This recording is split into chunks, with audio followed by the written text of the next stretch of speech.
of the Marvin Planning Board to, for August 18th to order. We have currently have 6 of our 7 members present, either here or virtual, which that is, I'm the only one that's here in Marvin Hall, in Village Hall, and I'm going to do this. I can't talk. I don't blame you. We're We're separated. I try to do it, but I can't speak. I hope everybody online feels safe without me wearing a mask. So we have a quorum. Any comments from anybody else regarding the agenda as published? No comments. I would like to make an addition to add in the virtual swearing in of our newest planning board member, Kent Renner. Mm-hmm. And the council did this virtually, or? Well, we've approved people. We have sworn in people for testimony virtually. So That's right. It was a swearing in for testimony. I knew I'd seen that. So the feeling is that this will be okay. Where we're good. And I'd like to introduce Kent to everybody. If you could see him on the screen. Everybody? Let's do the swearing in first. We need to adopt the agenda. Oh, excuse me. All right. Any other comments on the agenda? I see that Melinda has joined us, so we have a full board. Okay. With not hearing any, I would recommend that we approve the agenda as amended. Any further discussion? Hearing none. I second the motion. Okay. Mark. Okay. All in favor? Aye. Unanimous?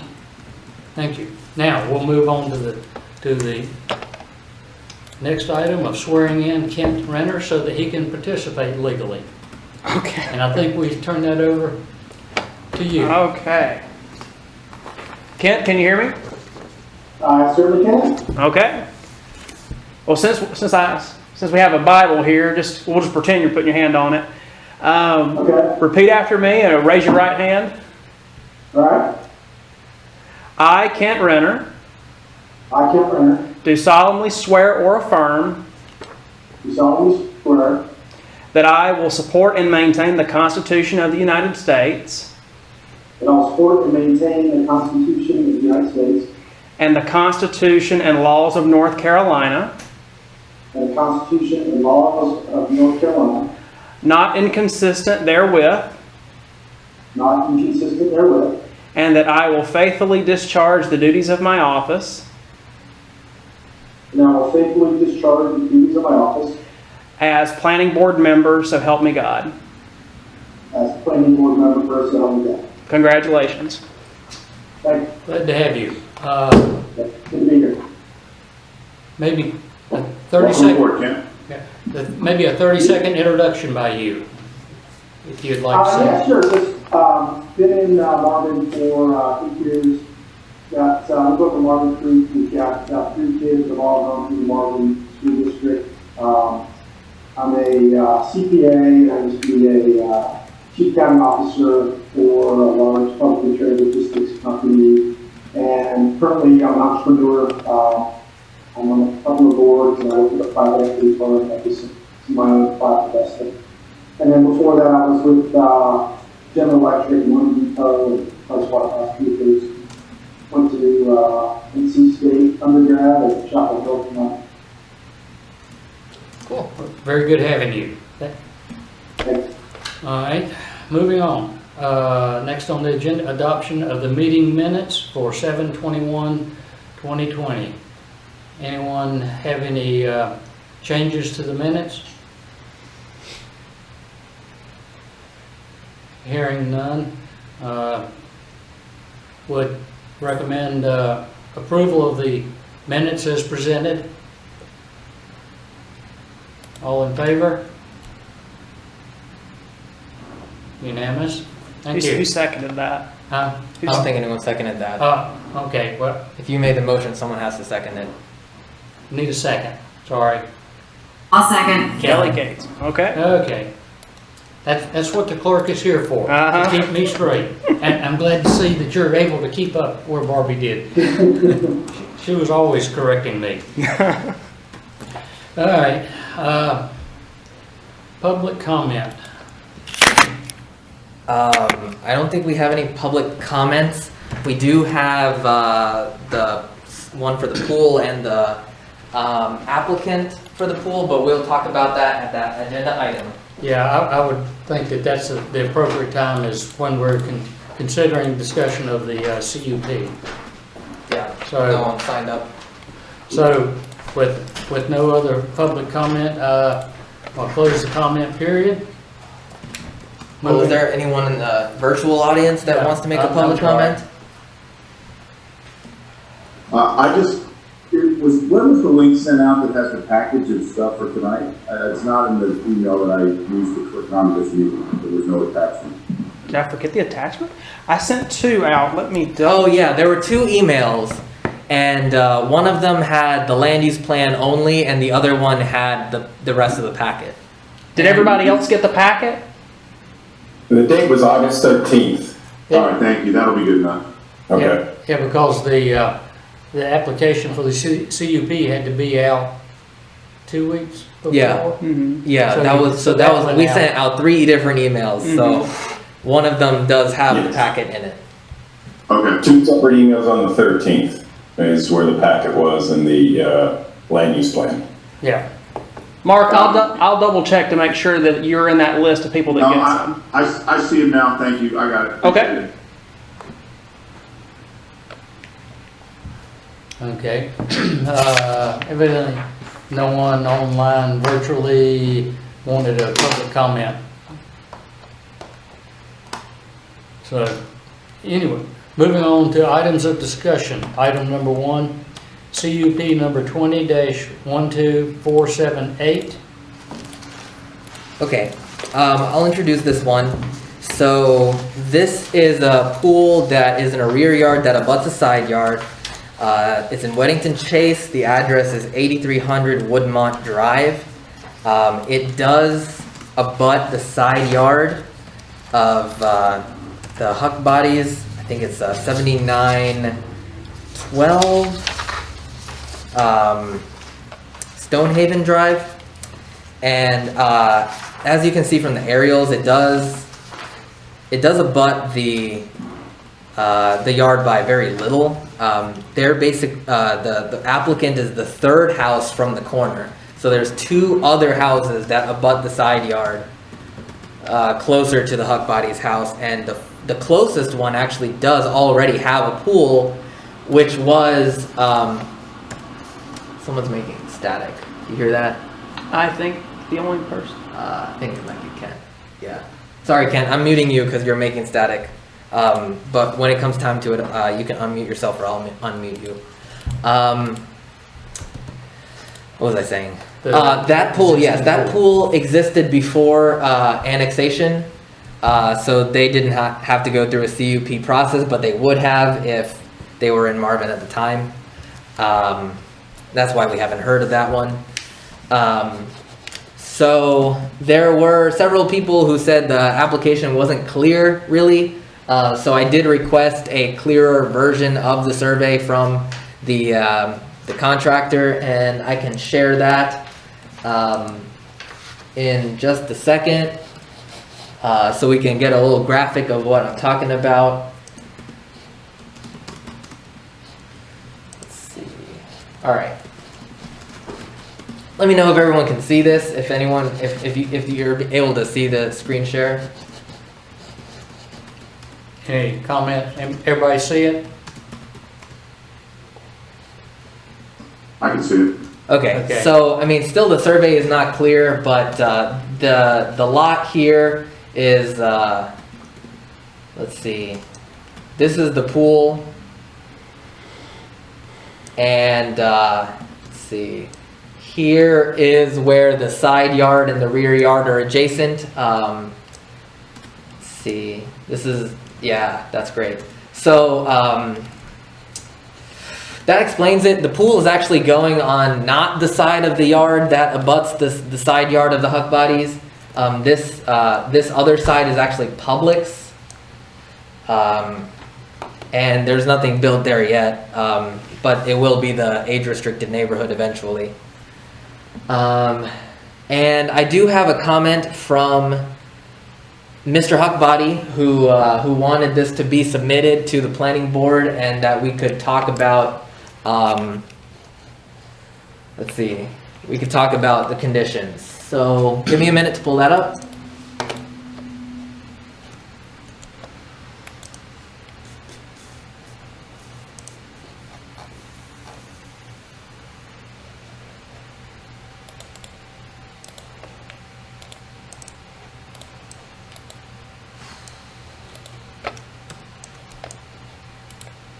Okay.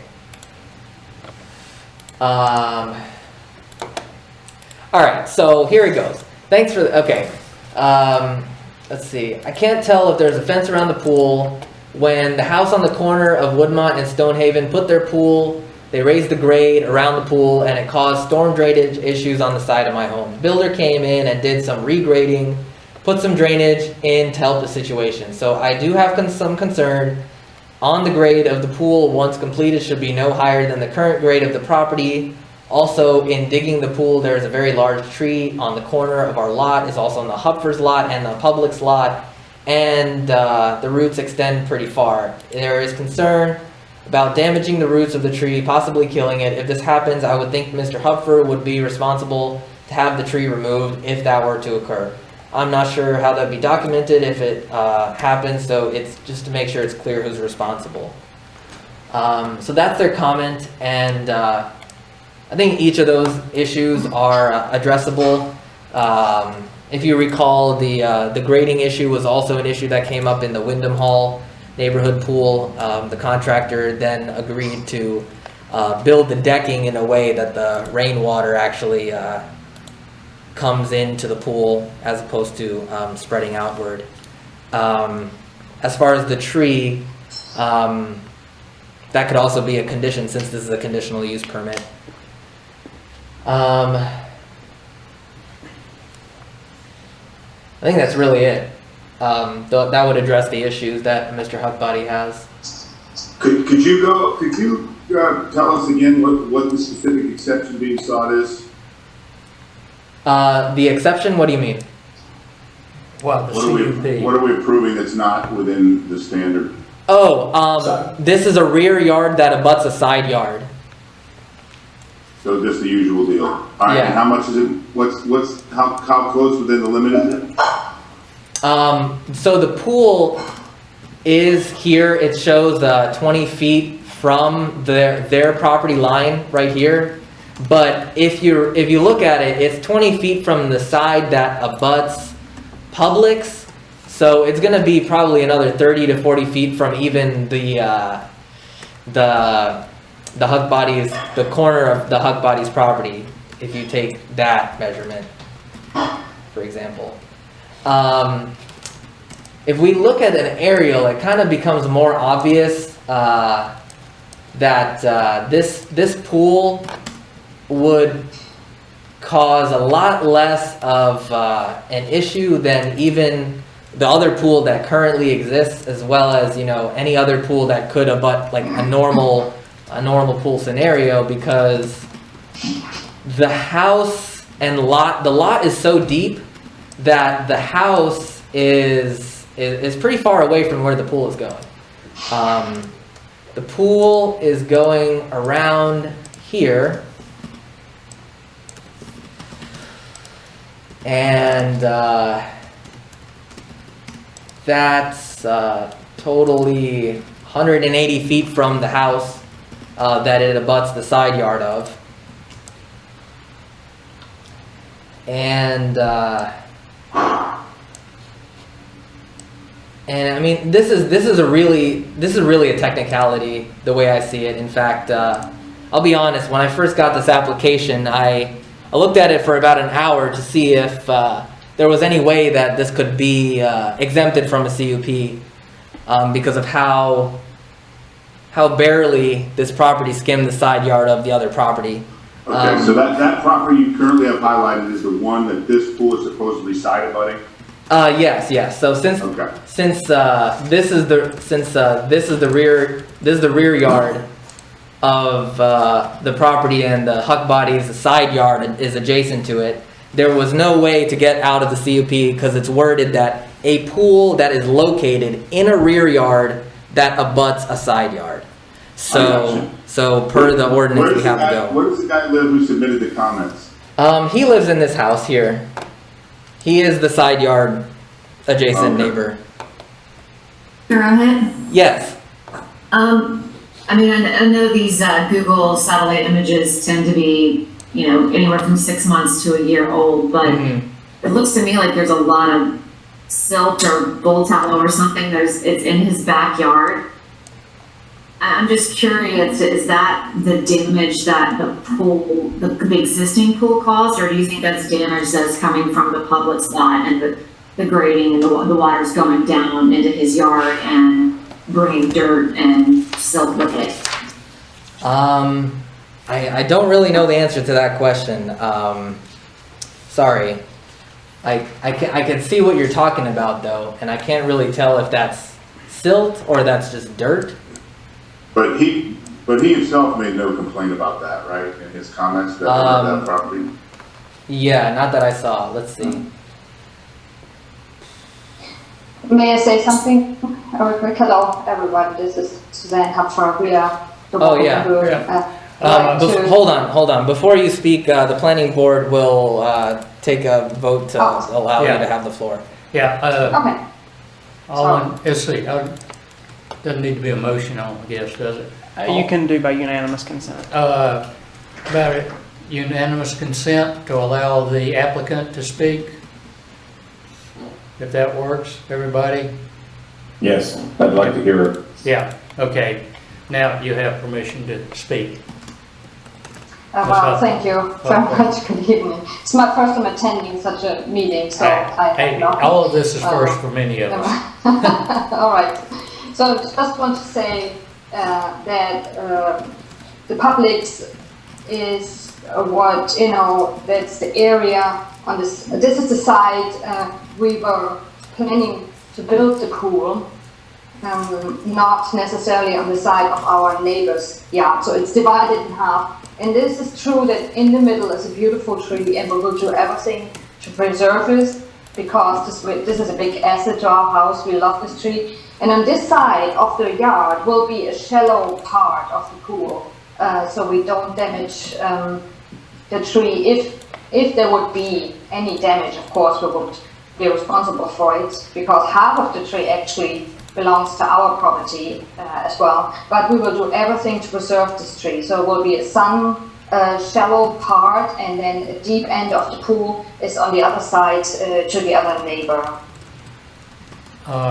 Could I ask, in general, how does your property slope, you know, around the house or where the pool's going? You mean from the trees or landscaping around it? Right, no, I was just, you know, the grade, the existing grade of your backyard, is it basically level, or does it slope No. towards the property, or, I mean, towards the Publix, or? It's toward the Publix, it's not toward the neighbor, and we talked to the pool construction company about it, so they have to do something about it, but it's not level, but it's also not I don't know how many, I don't know, it's hard to say how much it is, but it goes slowly down, maybe 2 foot from the driveway to the end of the pool or something like this. I think this is what the pool construction company said, and they would take care of it. And this would go onto the public side, because actually the pool is going to be on our property on the side where the Publix is, you know, the property line to the Publix is. Mm-hmm. And there is a 30 or 35 yards green zone in between our yard and the Publix property. And you cannot see it on the pictures, but it goes down into the wooden area, what you could see in the picture, and then it goes up again to the public's property, where I think the subdivision will be built there. I don't know what they're building there, but it goes up again. So in my opinion, there should not be a water issue more than we have right now, because it's actually not affecting our neighbor's yard. Mm-hmm. It looks like If they're, maybe 3 feet total on the property. Yeah. I'm gonna share a contour map. pardon me? I'm gonna share a contour map, the topography map. Okay, so what we're looking at here, it basically shows that the applicant's property is very level compared to the surrounding areas. As like basically the distance between contour lines, the more distance it is, the shallower it is. So you can see all the surroundings. It is sloping downwards towards the back, but at a very shallow grade compared to, you know, the Publix or their neighbors. And so I would tend to agree that, you know, it would be very easy for the contractor to build a pool in a way that does not increase the Yeah, those contour lines tell the whole story right there. Yeah, No worry there. yeah, Okay. okay. Well, I for one am satisfied with the information. Does anybody else have more? I mean, Okay, so let me just go on over the site plan that was presented. So there's some existing evergreens on the left side of the property, and then they'll be planting additional evergreens, I guess, on that rear yard adjacent to the side yard, yeah. or across the entire rear. Yes. The question was from me, sorry. Yes, we do. There are a few plants already and a few evergreens already, but we will plant some more, also for our own privacy. This is what we are going to do. Okay, yeah, and going back to one of the questions that was presented on the neighbor, what about fencing? Which I know the state requires We do. fencing, but what are you doing? We do have a fence already. Oh, you Oh, have I a see, fence yeah. already? Okay. Was Yes, that evergreens yeah. along the rear yard? Well, Here, I'm Austin, looking. Yeah. they're Oh, gonna okay. put evergreens Okay, so, here, new Okay. evergreens. Is that the rear yard? Yeah, Okay. the rear yard that's adjacent rear to yard the hot box, adjacent to the side yard. yeah. And the fence that you already have is completely surrounding the pool, correct? Like when Yes, including yeah. the house, probably. Yeah, the whole backyard is fenced in, yes. Okay, perfect. Okay. So they don't need to add a fence Yeah, right. at the pool itself, just as Right. long as there's one around the total Yes, yard. yes. As long as the fence plus house makes it so that you can't access the pool from the Yeah, outside. yeah.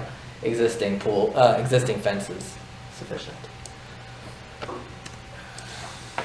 Okay.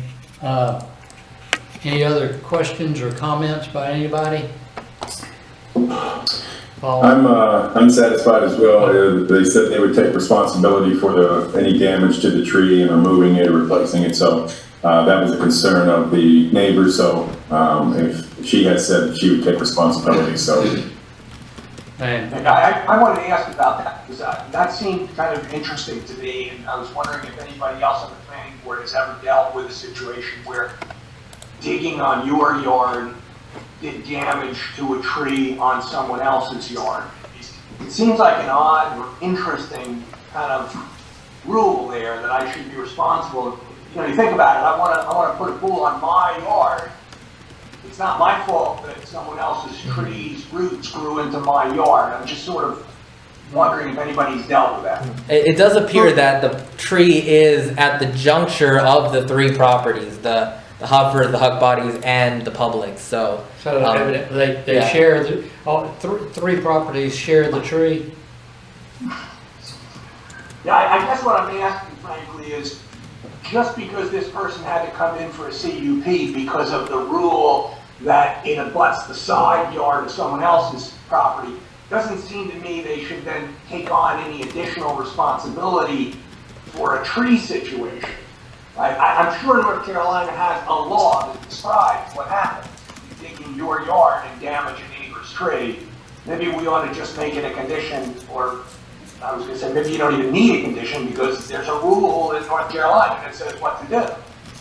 Yeah, I would agree with you, Paul. I mean, other than the question from the neighbor, I don't think that us granting the CUP regarding this side abutment really even requires a comment on that. I mean, it's nice that they're willing to say, you know, that that's their position on it for now, but who knows, you know, what else might happen. Somebody else might dump diesel fuel in their backyard 2 doors down, they change their mind. I don't think we should box them into some commitment that's not required of us to do so. Well, and also, you notice from the Google aerial, which looks like maybe it's newer than the one that was in our packet. You know, the public's grading is underway over there on the rear property. And who's to say that, you know, maybe some damage is caused from that versus the pool. So I'm not sure that it's necessary. I don't feel like we should impose that condition in our approval. I think we ought to look at it from is this a reasonable CUP request based on the only exception being asked for, which is that it abuts a side yard, which seems at most a technicality, or at best a technicality of this. And I don't feel like we should delve into that because who knows what circumstances might dictate what happens at the tree. Exactly. I'm not sure we're delving into it. I think that was an agreement between the two neighbors, is my understanding.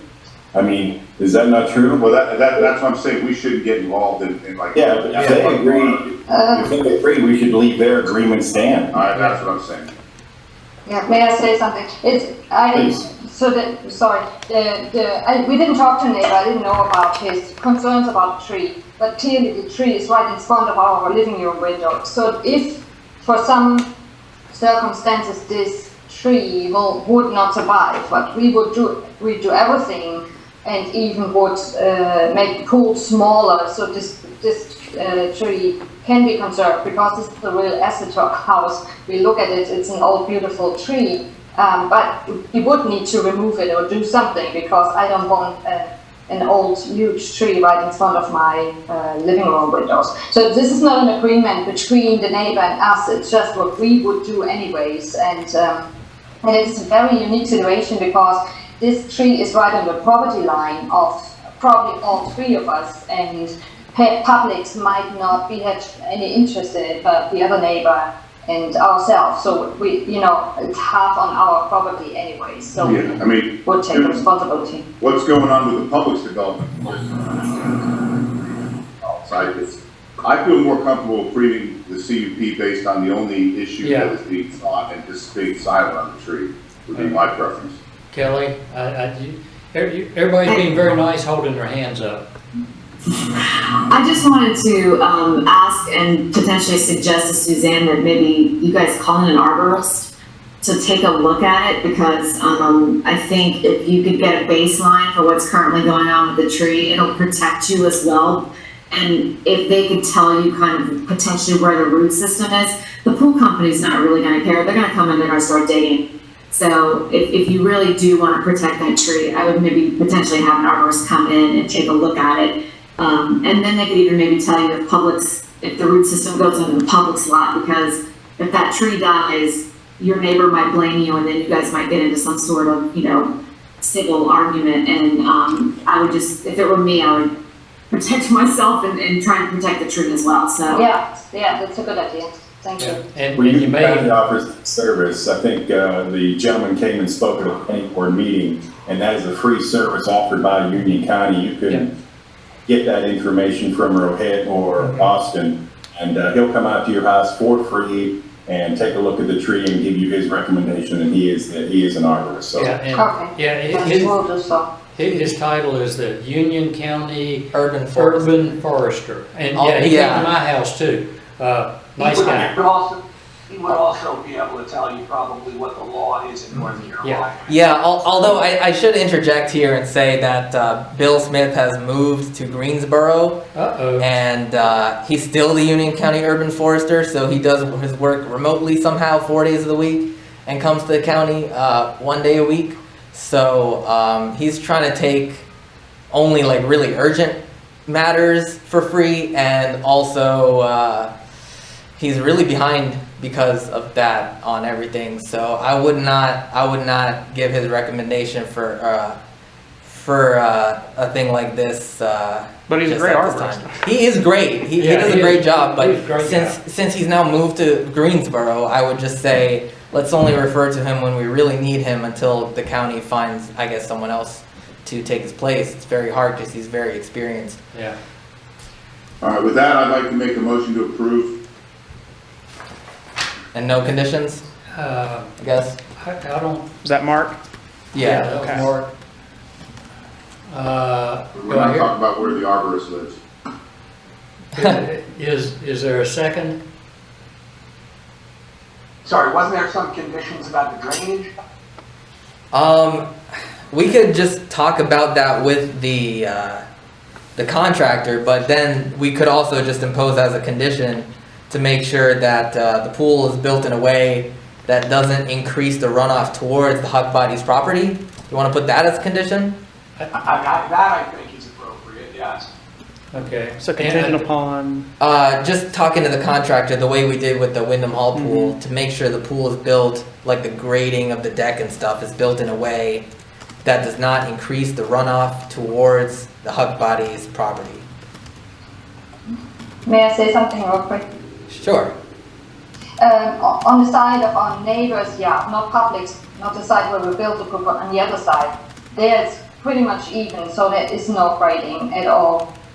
Okay. It's just on the side, a little bit from the driveway to the public's, but then our yard goes up again and it's even on the side of our neighbor, so it would be quite unusual if he would, but we, of course, our pool contractor needs to make sure that this doesn't change, that doesn't affect our neighbor's yard. Yeah, I think what we did previously, Paul, was that one of them was that the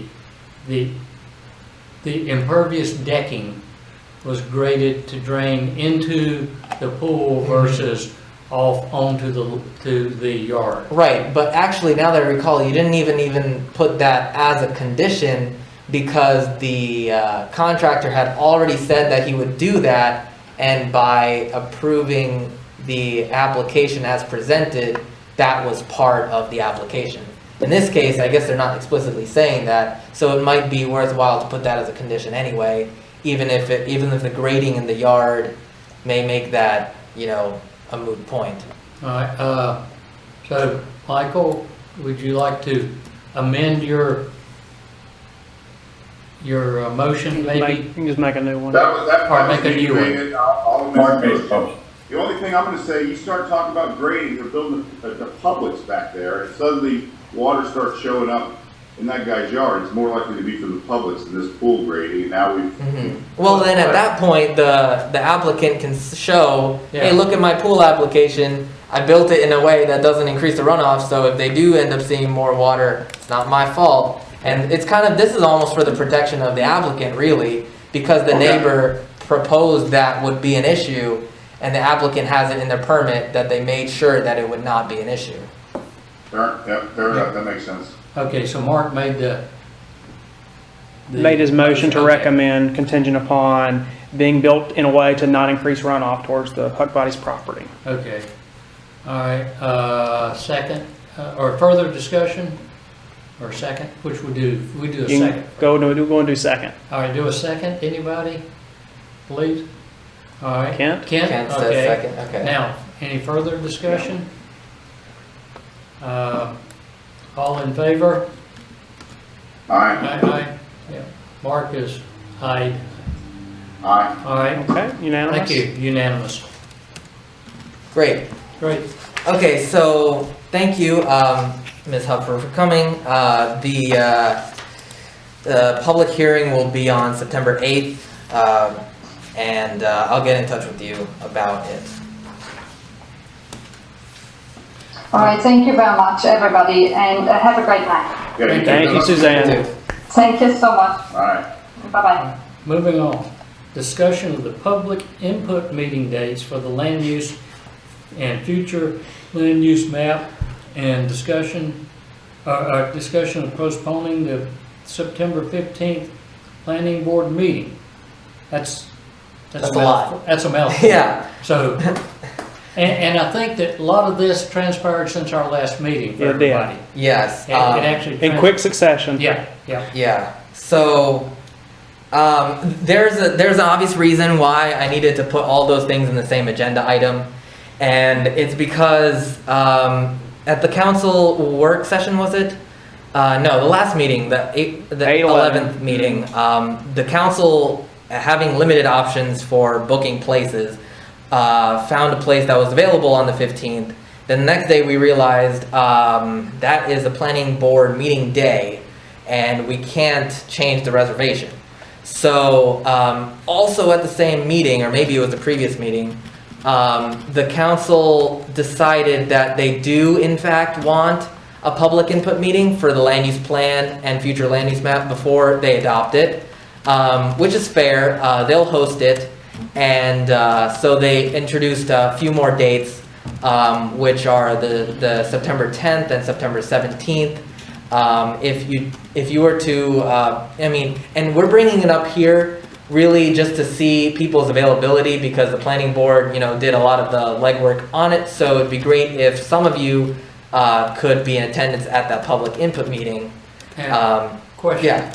Is this, if memory serves me from the council meeting, this will be a joint,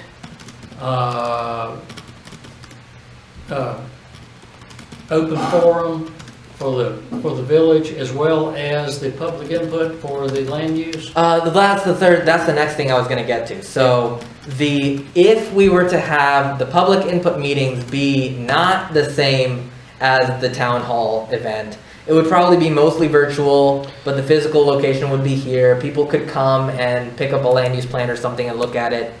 But the third option is to have it on the 15th as part of the town hall event, and then people could come there. Perhaps we could have an hour slot to discuss it, or perhaps people can just come in and out and talk about it as they please. But the three options are to have it as a separate event on the 10th or the 17th, or to have the land use plan public input meeting as part of the town hall, and you would recommend one of those three options to the council as a group. And based on that, we would also talk about what's available for most people or everyone to have the planning board meeting be on maybe the Wednesday or the Thursday following the Tuesday of the 15th. So there's kind of two things we're talking about at the same time here. Now the 15th was the town hall That's their town hall meeting at at Forest Hill. Forest Hill and Waxhaw. Yeah. So that, So does that make sense to everyone? yeah, it's a lot of conversation that, unless y'all watched the council meeting, you weren't aware of, because we had talked about a public input meeting with the planning board at the last meeting, and everybody said, no, we've done enough work. But now council wants to hold the public, the public input meeting, but they also want to have a town hall. The town hall is definitely September 15th? Yes, that is set in stone. Yeah. So, What are we being asked to decide? Because if the council wants to do that, what are they? What do we? They're looking for your recommendation on what day to hold the public input meeting, so that we could have some planning board members available for comment or questions at that public input meeting. So whether it's the 10th, the 17th, or at the town hall event on the 15th. Well, I suppose most of you would be available if it were on the 15th, because that's the day the planning board meeting was going to be. But it could also be one of those other days. And so what we're asking for in this agenda item is to just have a little short conversation about what date would you recommend that meeting to be as a board? Can I ask a quick question, Rohit? Go Can ahead. you just tell me what the difference is between the public feedback and then what's the town hall? What, are they the same? Are they different? I was just gonna say that Something? the town hall meeting is, council essentially wants to have a public forum for where they can answer community questions without any time restrictions, without any of the typical restrictions that you would see on a public comment period. This is their big chance to really discuss what's going on with the village since we've all been quarantined for so long. So the difference Yeah. between the two, And they have asked that members of the planning board and the parks, PR and G board be present at that town hall meeting. and Gene Stowe is also going to be giving a presentation at that meeting, so people can come and ask him about the documentary and all that. This is all in person? It's It's both. It's in person and virtual. This is a very large space, so there will be social distancing, masks required, the full shebang. But there also will be a WebEx. Where's the location again? Forest Hill Church in Waxhaw. Which Forest Hills Church? Forest Hill Church in Waxhaw. faces the side of the Harris Teeter Shopping Center down there. yeah, it's basically in Curitan. My 2 cents on this is just from a citizen standpoint. I think it makes sense to have as many issues of value to discuss at one meeting. I don't think we're that complex of a government or a community that we would need to have completely separate events for these. And I think it's just for convenience of the citizens and the people who serve as volunteers on the boards and government. I think it makes sense to do it the same day, but I'm certainly not, gonna say I would fight to the death for that or anything. That's just my feeling on it. I would agree with Mark. As you've been hearing from Austin and what he said is Rohit. The whole point of the town hall is to really continue this level of transparency and communication with the village like it's never been before. With all the controversy and all of the rumor about the what would be the village district, Mark, that would be a good idea to dovetail with the land use plan. In other words, the new land use plan, and where this dovetails into some of the questions you public may have about this village district, and then carry it even to the extent that Gene Stowe's presentation would come in. As you probably saw, CP&I, the whole presentation they gave to the council is now available on the website for people to see. And we'll start letting folks know to gear up and say, hey, just so you know, you can do some homework before you go to this town hall meeting and actually look at what we're thinking as a village. And this is what we're kind of contemplating. What's your thoughts? Because a lot of people have some questions, and they're going to ask everything else, like what's this whole thing about the referendum and the mayor having a vote and whatever other questions that we have. Speaking. What are we doing about Joe Carr Road? So it's a matter of, it's meant to be a town hall like it's never been before. It's just a gathering of the community. So this would be a good time, I think, to put it there. I mean, to talk about the land use, because we'll start confusing people, and I think we'll start overwhelming, the village if we have too many meetings, about what we're doing. So I agree with you, Mark. That's my opinion, to get it all at one time instead of having multiple meetings. I'm glad to hear that happening. Make a motion to recommend that one if you'd like. Yeah. Someone like to make a motion to recommend that we have a joint meeting on the 15th as So moved. proposed. Suppose it could be a joint meeting. But essentially just merge the meetings. Yeah, That's the merge- recommendation. yeah, merge, I don't know, is it a joint meeting, a merged meeting, whatever. Handle the public involvement along with the village, I mean, with the other. rest Oh, a of- joint public involvement. Yeah. meeting. Okay, got it. So not the joint planning board Yeah, meeting. We're no. gonna talk about that in a second, okay. Kelly, Rohit, yeah, Kelly has a question. What's up? Before we move forward, will we still not, I mean, we're still gonna have planning board business and things. Right. Yeah. And so we'll have to have that planning board meeting at a later or I earlier guess- date, I guess. I guess we've got to, is it too confusing to handle all of it in one No, motion? we really shouldn't. That, I I would think keep we your need to- normal business in a separate meeting. Yeah, I think Yeah. that we need to, no, I mean, as far as a motion, I think, I'd make a second motion. yeah, for I that. think so. But we're gonna have to do that as well. If we recommend doing the meeting on September, the Village Hall, Village Hall on September 15th.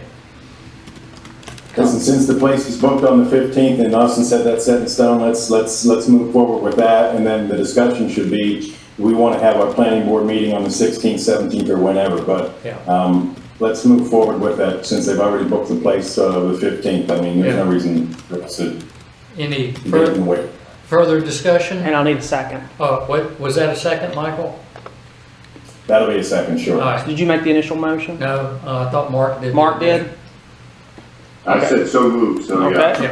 Yeah. Okay, all in favor? I see all the hands I can see. No, Mark's got his camera turned off, the reason I said that. All right. Said Mike second. Yeah, I know. Okay. Thank you for not having that face up there. Yeah, who would want to look at that on me? I mean, that's not getting paid enough. Okay, There you go. now we need to address the regular planning board meeting. Any recommendation, any conversation recommendations? I prefer a Wednesday over Thursday, the 16th over the 17th. I'm with you, Mike. Okay, thank you. Agreed. Welcome back. Welcome your face back, by the way. Okay, very good. Thanks Okay, for noticing. Melinda's saying thumbs up. All right, And let's, Paul, Kent? I can't make either of those nights, so. Oh, sorry to hear that. All right, Kent well, said, I guess, fine with 16th. I guess that's what that was. so we need a motion, I guess, to move our regularly scheduled meeting to Wednesday, September 16th At 6:30? at 6:30 here or virtually, and/or virtually. I'll make that motion. You make that I'll, motion? I'll make the motion. Kelly made the I think motion. the phase 3 is supposed to go into effect early September if everything stays the same. Well, Let's not count on it. yeah, don't, one day at a time. A second? So moved. All right, Who Yes. seconded? I guess I can second it. Kelly made the motion, I'll second it. All in favor? All right. Aye. Passed, unanimous. All right, so move to the 16th. All right. So it will Change move that. to, so we'll have back-to-back meetings on the 15th and the 16th. But the 15th you could just come to and be there. Melinda, I can't hear. What? I can't hear you, Melinda. Oh, you're muted, now you're unmuted. Try again. No? Okay, so I actually know how to troubleshoot this now. So, Melinda, are you on the computer? Can you give me a thumbs up? Okay, so up in the toolbar you see audio. If you click the audio tab and you click speaker, microphone, and camera, then find the microphone drop down and pick a different microphone.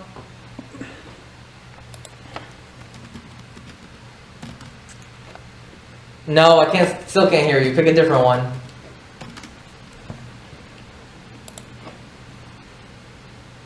No, still can't hear you. She can text in the chat if she has a question. I dropped my computer. Oh no!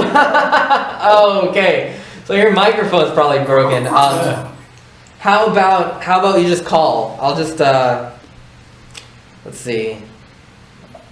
Do I have her number? I don't know. Can you? I can bring up a contact list, Yeah.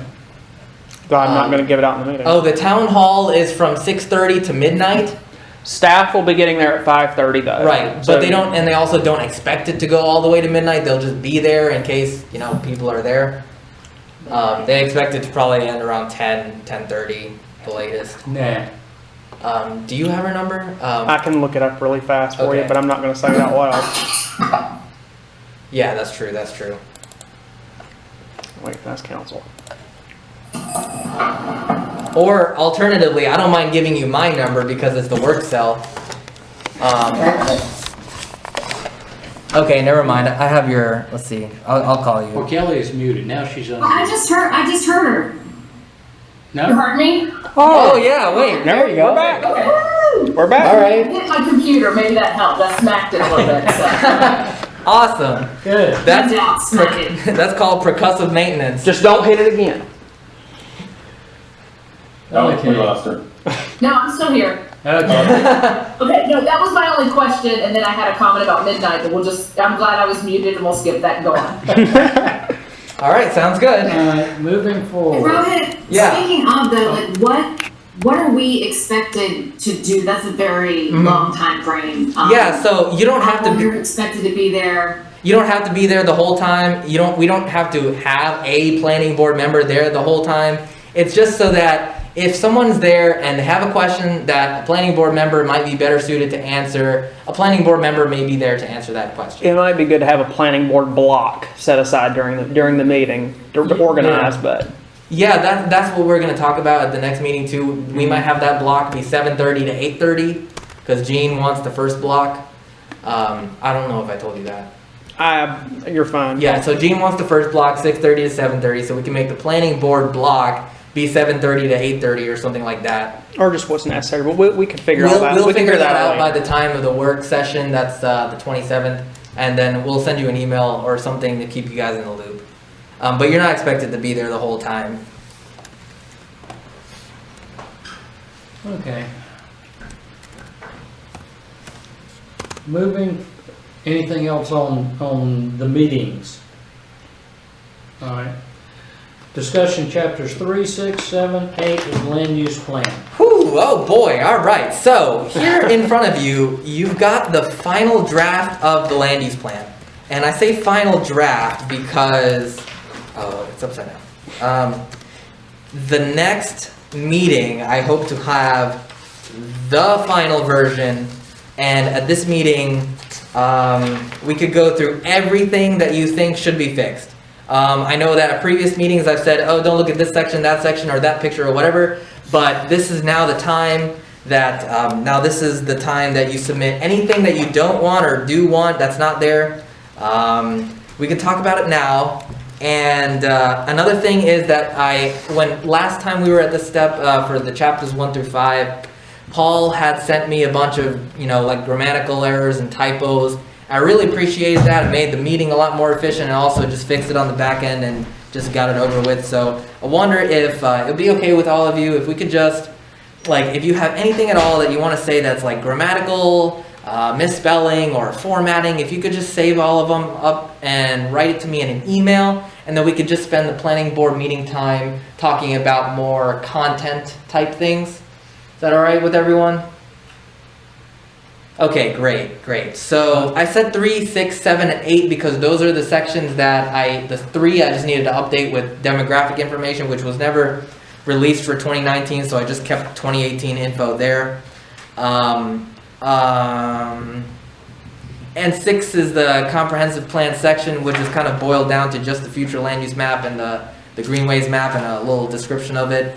7 is the summary. Yeah, 7 is the summary. You might compare it to the previous version is there. I had to do a lot of rewriting to make it make sense. And 8's just the appendix, which we can talk about when we get to that point. So I guess we'll just knock it out a little by little.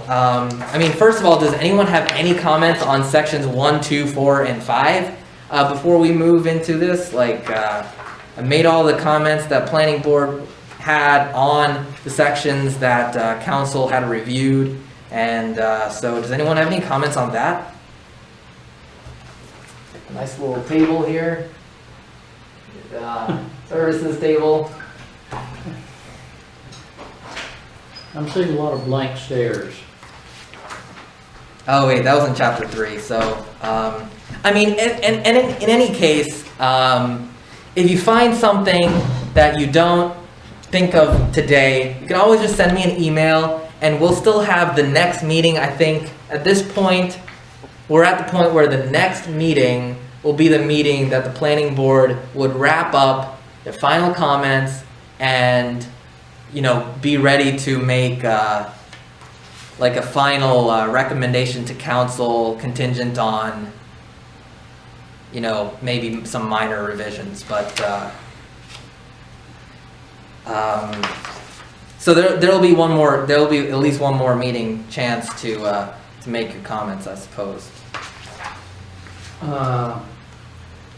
Let me jump, you know, I guess we're anything on all these chapters, right? Yeah, anything about anything. Chapter 6, comprehensive plan, future land use map. The village center subzones, which we talked about needing that. Mm-hmm. Behind, and I guess that's the Crane store and Mr.'s, whatever his name's property. White's property. Mm-hmm. Then there's some small residential behind that. I suppose, and Why or what? why or what? The idea is that there would be a buffer behind. They're actually saying that they don't want that buffer there, and I was actually talking to them earlier today. They're kind of saying don't impose that big of a residential buffer on us. Yeah. And so there is another version of that map, and I don't really know if we should be jumping into the future land use map right now. Well, there's a lot to discuss, but we could if you are fine with that. One second, I'll pull up that other version. And actually, I apologize. I realized today I forgot to put this version in the packet. But at the last meeting, there was a request, I think it was from Melinda, just to have various versions of the map. Let's see. Ooh, I can't think and talk at the same time.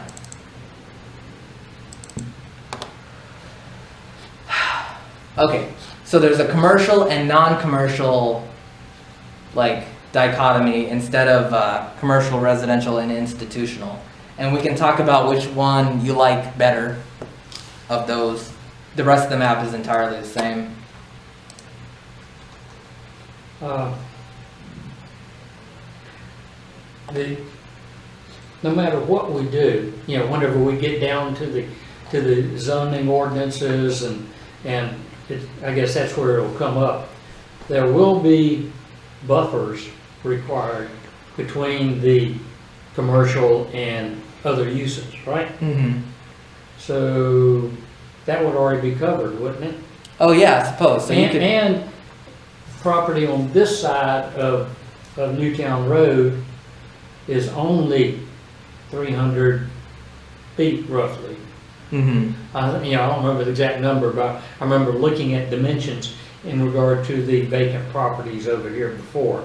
Right. So, that falls within the broad scheme of depth that we were talking about.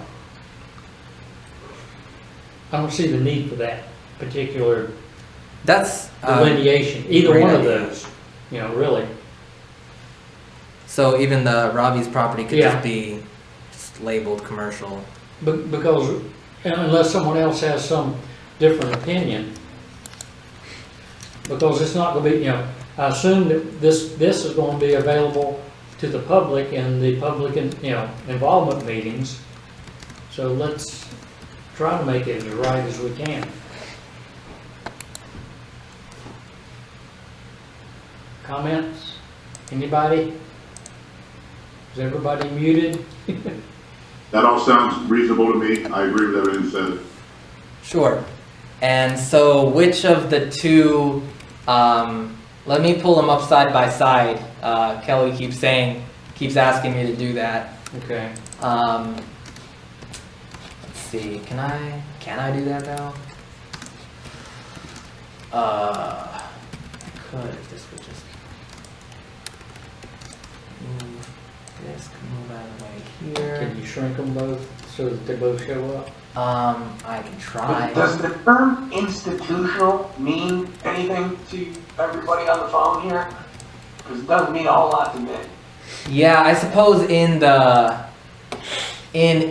my world, institutional is just like anything that's more like civic, kind of like church, that would include both churches and governmental uses. But that's exactly why I have these two. That's why I have these two versions. Can you, I mean, just instead of saying institutional, why not just say civic and governmental? Yeah, I could just say Yeah. civic. Yeah. It may be more self-explanatory to the public. Is what you're saying, Paul? Mm-hmm. Yes, especially if it can boil down to just that simple, those two words, civic and governmental, to me, that's a lot more descriptive than institutional, which Yeah. You've also got the churches as well. Yeah. So if it were two words, I would call it civic and religious, maybe. Or church, civic and churches, just even less ambiguous than that. Why not just simplify it and just say government and churches or something like that? All right, civic and churches. Yeah, civic and what'd you say, Paul? Civic and churches or whatever?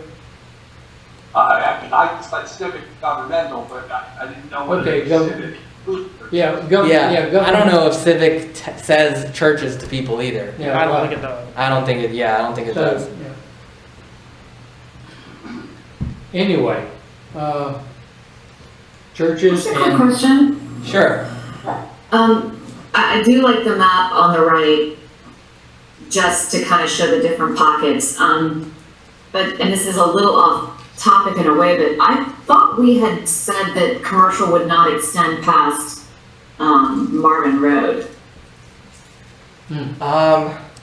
Right there. I guess I don't know if we ever like actually ended up deciding this, but Philbrick's house is still like when you guys were talking about Philbrick's house, it was never like decided whether you would or would not allow it as the engineering office. So maybe now is the time to like really consider if you would allow it or not. But again, the issue with Coates was that he trusts Philbrick to do the right thing, but not any random future occupant. yeah, And so then we came up with the idea that not just first we came up with the idea that his property would have to have a conditional use for any use that was not just residential. And then, we'll talk about this later today, but I thought about the idea of having every use be a conditional use. So every property would just have to apply for a conditional use permit to do any of these village center things, and that way we could review, everything, the tree buffers, the architecture, yeah. everything. parking lot, everything. And so Coates would come in and say, okay, I like what Philbrick is doing now. I'd be fine with that. And then 20 years later, whoever comes next could say, okay, let's call back Coates and see how he feels about this. And then he would have his say again. Would that, all right, let's just use that scenario. Would You're that, also now you're gonna have a new rural subdivision backing up to Philbrick. So it's not just Coates, you're gonna have neighbors that haven't been established yet. Right, and they would also... Rural touching commercial, even light commercial, it's still rural. but, I mean, it's conditional use, and Philbrick was approved, and he's got his engineering office. And he sells, he retires and sells it to even ABC Architectural Office, or Law Office, or whatever. They say, well, it's an office, it's still meets the original conditional use, or do they have to come and reapply for it? If it's a different use, like an engineering office is different from an architectural office, so they'd probably have to come for another conditional use permit. Well, we ought to dot the i's and cross the t's, at that, when we get into that, Mm-hmm. into that part of the business. Well, if we're approving it for Mr. Philbrick and the conditions on there are established, and when he sells to a new use, if those same conditions are met, parking requirements, people work, then that should be okay. It's just when it exceeds or changes dramatically from what was approved initially that they would have to come back. Yeah. Yeah, that's what I think too. Like if they're not changing the site or anything. I mean, if it's... Guys, you still have no transitional density. You have no what? Transitional density, you've got, we're talking about light commercial use backing up against a high-end rural neighborhood that is still on the books. So That's true. This is the issue that I have, is that we can't say yes. I mean, like, what happened to TJ really sucks, and I completely empathize with him. At the same time, we have rules, and we can't bend rules for one person and not other people. Like, what's the point of rules? So I don't see how someone who's going to pay $2 million for a piece of property in a very high-end home to back up to, a business. Yeah, I like I say, Kelly, I agree, both sides of it, and I didn't necessarily originally have the empathy for Mr. Philbrick, but, after his conversations with us and stuff, I could have handled that. With this, then I was more appreciative of his, I call it unique situation, if you want to call it that, but you can't twist the rules for one, like you said, twist the rules for one person. So I'm still personally torn over the final, resolution to that. And the way I see it, where you wouldn't be having one rules for one person and one rules for the other, is that the idea of traditional density is great, but it was meant to protect existing residents.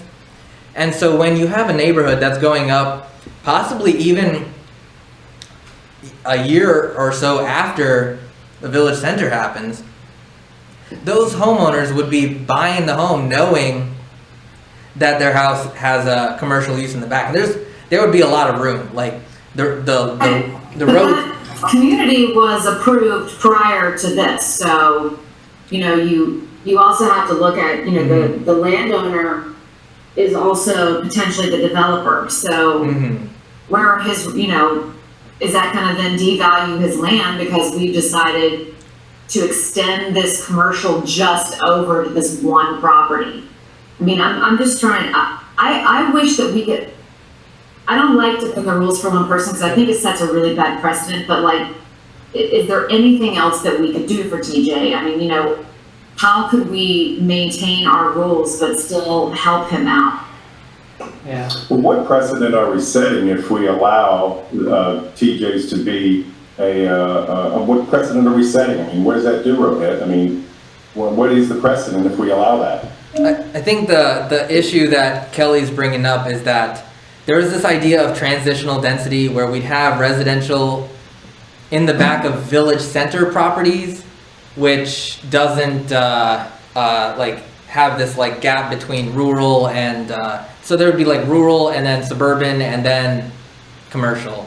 But then since she's talking about how Russ O'Dell has an approved subdivision for 8-lot rural, now you have rural up against commercial. And I guess what I'm trying to say is that since those lots don't have homeowners yet, like the people would buy those houses knowing that there is a business. It's not really like a restaurant or anything. It's just an office. You really don't know it's there if it's built right. If you've got 200, 300 feet of mature trees between you and them, you're going to be in a different world from them, really, the way I see it.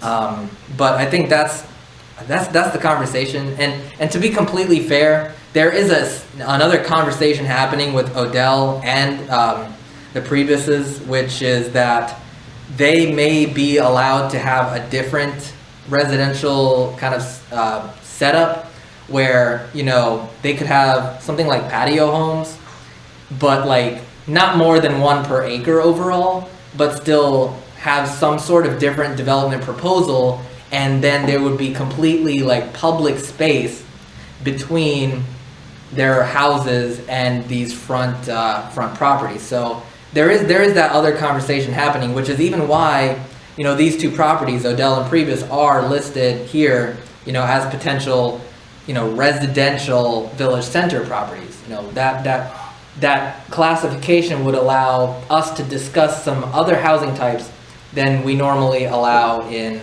the residential, the general residential district. Well, then it seems, if that's the case, then it seems we have no decision to make, because you said there's ongoing conversations. So why would we make a decision if there's ongoing conversations? That is a really good point. And maybe... So let's hope that those ongoing conversations have concluded, and then come back to us with that.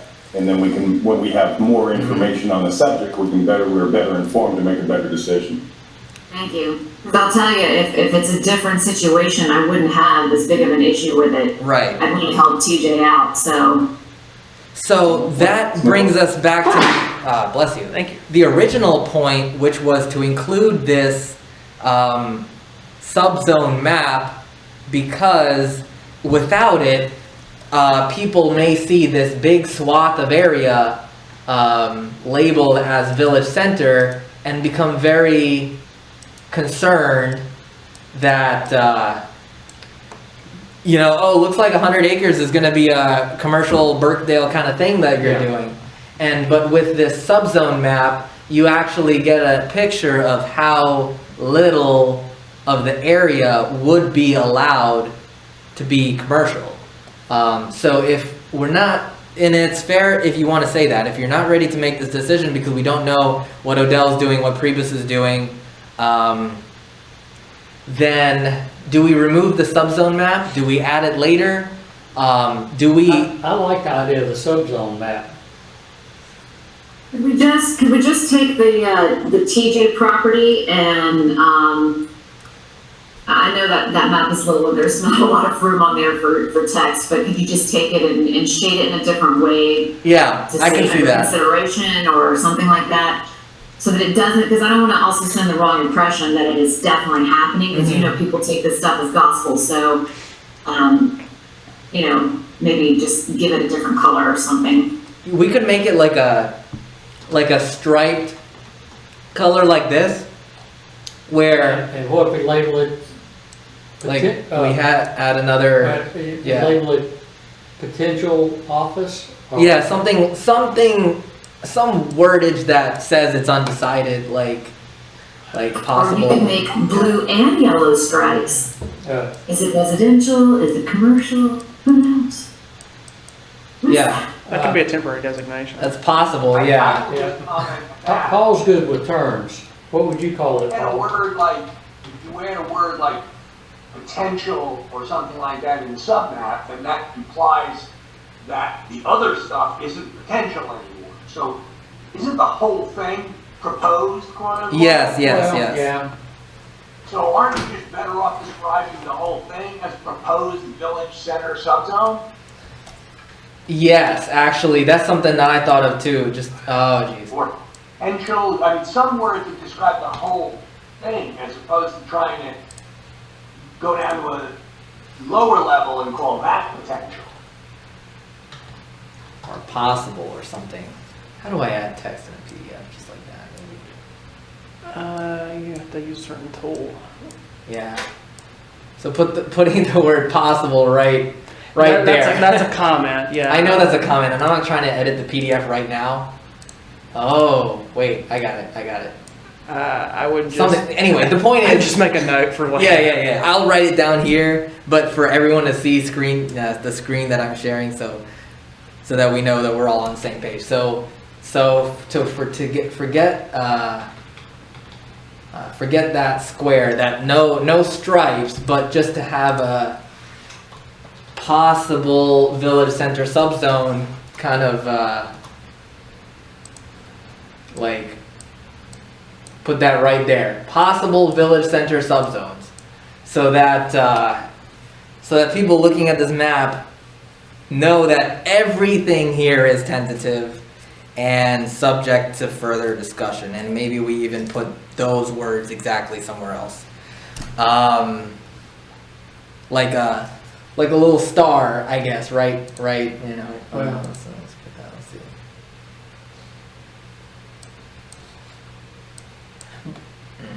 Before I mark one up over the other,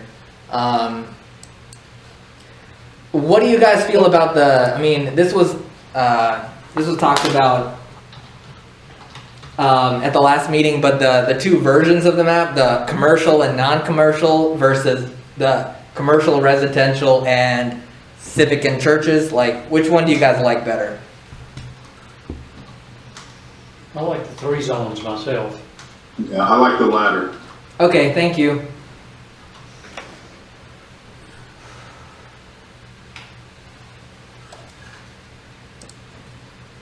I like that. Not to say the former wasn't a good map, but I just like the latter better.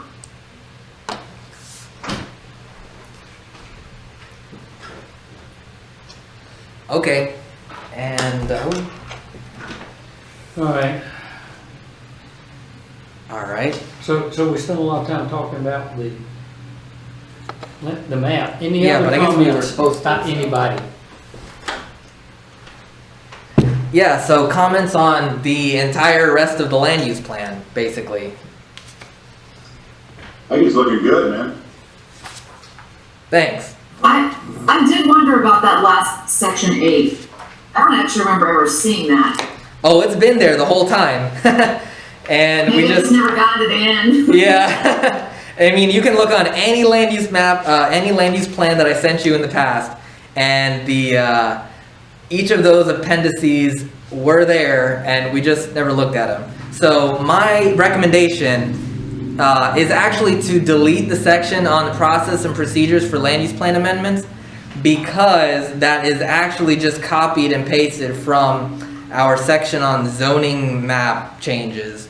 And a plan really shouldn't have the ordinance language in it. It should just refer to the ordinance. Jeez. Is that the light? No, that was someone's speakers, the but there's something weird with that light. You might need to mute somebody, Rob. Yeah, I think it's Ken. Sorry, Ken. Gotta mute you. Let's see.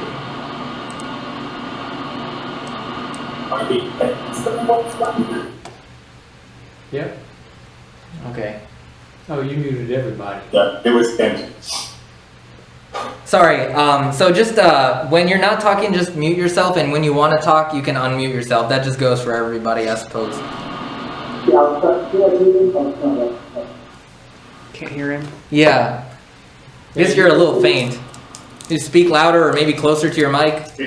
I don't think your headset's working well, Ken. Yeah, you got it out. Did you guys hear me? We Always can, that, you always can hear it, lots of static, like a lot of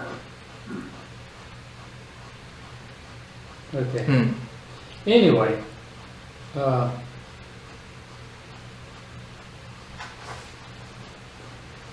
So do I have any, is there any opinions on that? The last thing I said, which is about deleting the section on policies to amend, just delete the whole section? I'd say delete it. Unless there's some sort of reason for the community to see our internal workings. yeah, because it's just one of our other ordinances, is that right? Yeah. So it's just restating what's already documented. Mm-hmm.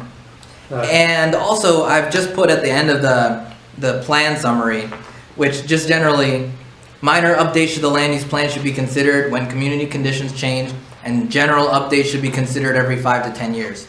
It doesn't really need to be said how. I mean, obviously, any changes would have to go through the planning board and council as needed. That's kind of that kind of really goes without saying.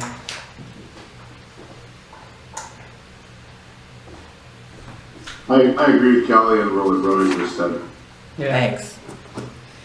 I do too.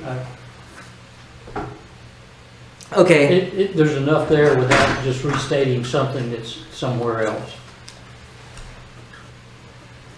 Great. So the next thing is, it does also say land use plan survey, which we're calling the residence survey, to be included in the appendix. Now the final report is something like 80 pages long, but that 80 pages also includes the actual survey itself. Maybe that's worthwhile, but would you like to include the whole 80-page survey report, or do you want to just refer to it, I guess? Just like to continue to refer to it and say something like it can be... Yeah, because, you know, we discussed, you know, it earlier, you know, and listed all the response. Oh yeah, there's a whole section whole on it. section on. Yeah, there's a whole summary area. Yeah, so Yeah, that's true. why, once again, why redo something we already did? Sure. So I'll delete that too if everyone's fine with it. It's just trying to show our worth by generating more paper, you know, which is needless. Okay. I mean, The longer It the was too- document, the less likely people will read it. Yeah, well, some people do that on purpose. Anyway, Okay, so then finally, the only thing remaining in the appendix section would be the definitions, which, if you may recall from maybe February or so, I think it was long enough ago that we were still here, but we decided to put the definitions, which was in chapter 2, I think. We decided to put that in the appendix, and now that is the only thing in the appendix, which is fine. But is it fine as it is? You look at the definitions. I've also removed the definitions of things that were never referred to, so it looks a little bit smaller than the last version. But as we talked about in depth, it may be valuable to include the definitions of things like should and encourage and promote, because we did a lot of work wordsmithing that chapter 5 and making sure that things like facilitate mean that we are the ones kind of actively encouraging that kind of development, whereas support, which is facilitate, is not on here. Actually, I need to add that. yeah, I was looking. Support would be to, you know, passively say that we like this but aren't going to be the ones doing it. So it's probably valuable to have definitions like this in the land use plan, as we ended up not deleting them. Yeah, I think, you know, we've got to have them somewhere. Yeah. But we also have, you know, people and residents living here that English is not their first language. And definitely I feel like sometimes engineering and architectural speak is its whole separate language as well, so And, you it should know, definitely be included. going back to all the years that I was, you know, looking at zoning books, you know, and everything else, you know, you always went to the back to find the definitions that were used throughout the document. That's true. And actually, I joke about the word should, but it does actually provide a very important legal distinction from the word shall in its definition. So it's probably worthwhile. Personally, though, I would say if you want to define words like institutional, I think that makes sense, because that's a term of art that's used in the business. To me, defining the word promote doesn't make a lot of sense. I think you can look in a dictionary to that. But we talked about this months ago. I don't want to rehash it, but, you know, to me, I don't see any benefit to having these definitions here. Even though my architectural ones, like neighborhood scale and that kind of thing, Paul. Again, terms of art that are specific to zoning, I do agree, that would be helpful to have those, but they're not here, right? I mean, for the most part. Yeah. Yeah, we sort of, We could add, I could look through this whole thing and find words that I think should be added to the definitions. Would you like me to do that? I think it's very important. Now, I go back to my example, in 2001, when I got the zoning permit to build my barn. And at that point in time, the zoning ordinances in Marvin did not define a barn. Really? Yes. But I think to Paul's point, that's different than defining what the word should and shall and promote mean. And those, like you said, those are, you know, those are terms that are fundamental to the, you know, process of development. I don't think there's any harm in having them, I just don't know the full benefit, I don't know. As long as you have all the words you should, if you have a few extras, Yeah, you know. Okay. You know, I think that, personally, I think the more important words are not in here yet. Sure. Yeah, words like institutional, I think that would be helpful. Yeah, Things that the average person can't Google and understand, or can't go to a dictionary and understand. Yeah, you know, like, institutional, neighborhood scale, et cetera. You know, these words, I think that, you know, because we put a lot of credence in those in here. So we need to let people know what they mean, at least in our terms. And additionally, how do you guys feel about not really like a definition log, but like a glossary of terms like the resident survey, the land use plan? Like, I mean, obviously this is the land use plan, but what is a land use plan? Maybe. What else do we have? Like terms, the Parks and Greenway Master Plan is referenced a few times. Maybe like CRTPO or stuff like that. A glossary of terms that are specific to us. How do you guys feel about adding that? And I think it was here. Maybe we deleted it. Does that ring a bell to anyone? I thought that's what this was. My memory is glazing over, you know. I mean, since there's nothing in your appendix, that's essentially what it is now. Right. The definitions in the glossary is Yeah, that's The what an appendix. appendix ought to be. right. Glossary plus. Okay.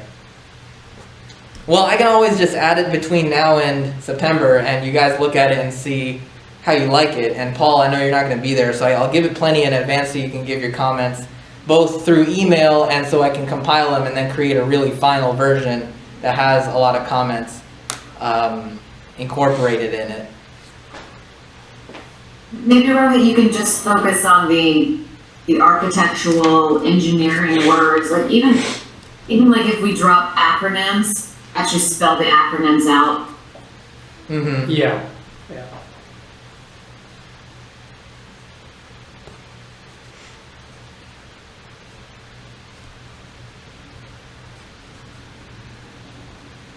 Sure. All right, noted.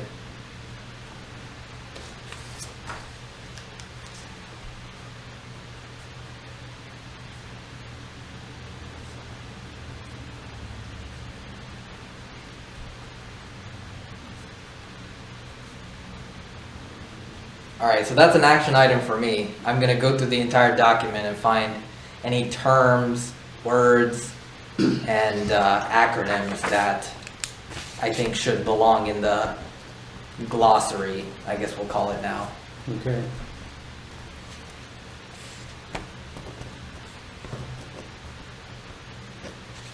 Anything else on it that anybody wants to comment on? You know, not just that, you know, chapter 8, but anything else on the document? It's a little fuzzy, but I think if you speak up, we might be able to hear you. Yes, one question on the future land use map, the possible annexation area. Yeah. Is that a topic that we discussed with other companies for a CMI that comes with food? Yeah, so that area was discussed previously in a planning board meeting. the northern areas of the annexation area were already decided in 2000, and the planning board basically just decided to continue the same boundary as we have a legal annexation agreement with Weddington to not annex outside of that boundary. And so, and since that agreement's kind of ending in December of 2020, actually, a 20-year agreement, the planning board took a look at it and said, there's no real reason to change that boundary, so let's keep that one. And as for the south side, Waxhaw is essentially annexed up to our southern border, which means that, you know, there's no point. The annexation boundary used to extend all the way to Great Byron, basically, but now there's no point in having that because Waxhaw is already annexed up to our border. So this annexation area has been discussed. It was voted on by planning board, and council has also discussed this but not voted on it yet. They'll probably vote on it in conjunction with the future land use map. The premise of it, though, it's pretty simple. It's that in maybe 20 to 50 years, we will aim to reach out to all of these neighborhoods and annex this. The Marvin could be in maybe 50 years from now. The limits would be this blue line. That's the idea. We're thinking ahead. Does that answer your question generally? Yeah, that's good.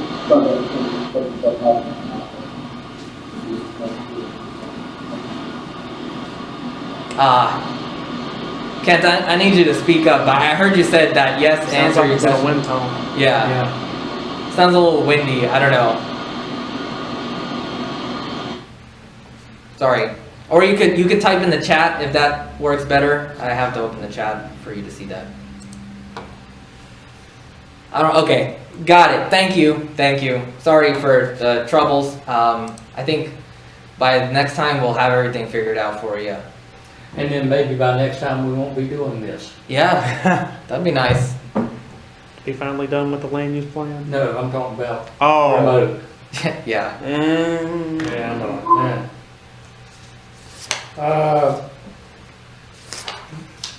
Does everybody think? I think we're done with item number 3. Sure. If that's the case, of course, it's not your last chance. If you think of anything at all, absolutely anything at all that you don't like, you want to see change, send me an email. I'll put all of it together, and I know there are still some formatting issues that I will fix by the end of it.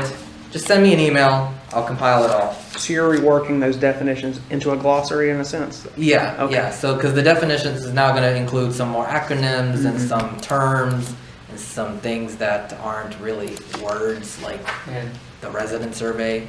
And all of this will be available for the public at the Town hall meeting? Town hall. Yeah. Yeah, the town hall meeting, knowing that it is a final draft Yeah. and not an adopted plan. Yeah, of course.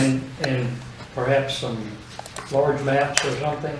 Yeah, I'll add that to the list. I had, You gonna have a long list? yeah, that's fine.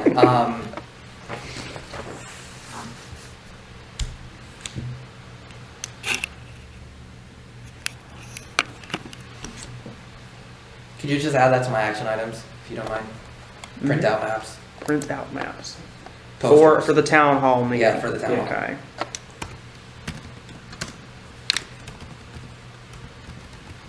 I would love to have several copies of them and people could like use the stickers to say what they like and Some don't maps like. and posters? Yeah, Something that, to get the information that they can see and touch kind of yeah, thing. yeah. Not touch, but. Well, you know what I mean. Yeah. Discussion of the CPNI North Carolina Growth final report. Awesome. Did everybody get a chance to read that? I went to the truck, I printed it so I could read it better. I personally enjoyed that meeting, the 2-day meeting, and and enjoyed this even more, I think, as far as the free help that we've gotten so far. And now it's up, Rohit, any, Oh, yeah, sure. So I'm not sure if everyone has the report in front of you, but since I know it's difficult to do both WebEx and reviewing the packet, I'll pull it up. There are a few pages that I do want to look at before we move on, just a few.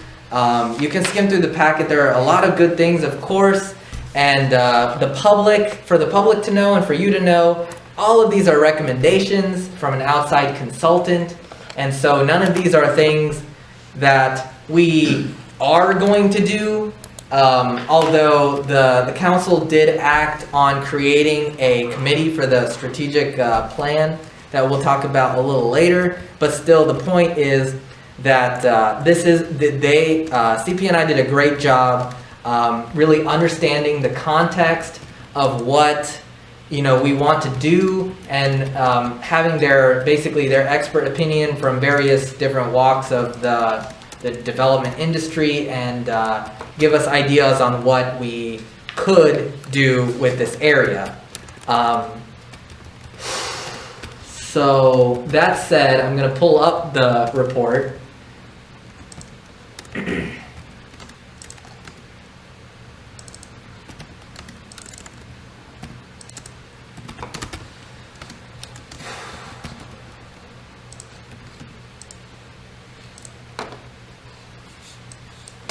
And go to the pages that I want to talk about. The first set of pages I really want to talk about was pages 16 through 18, because I'm just going to skim this because we'll talk about it later. Pages 16 through 18 is where they talk about what a strategic plan is and why it's important.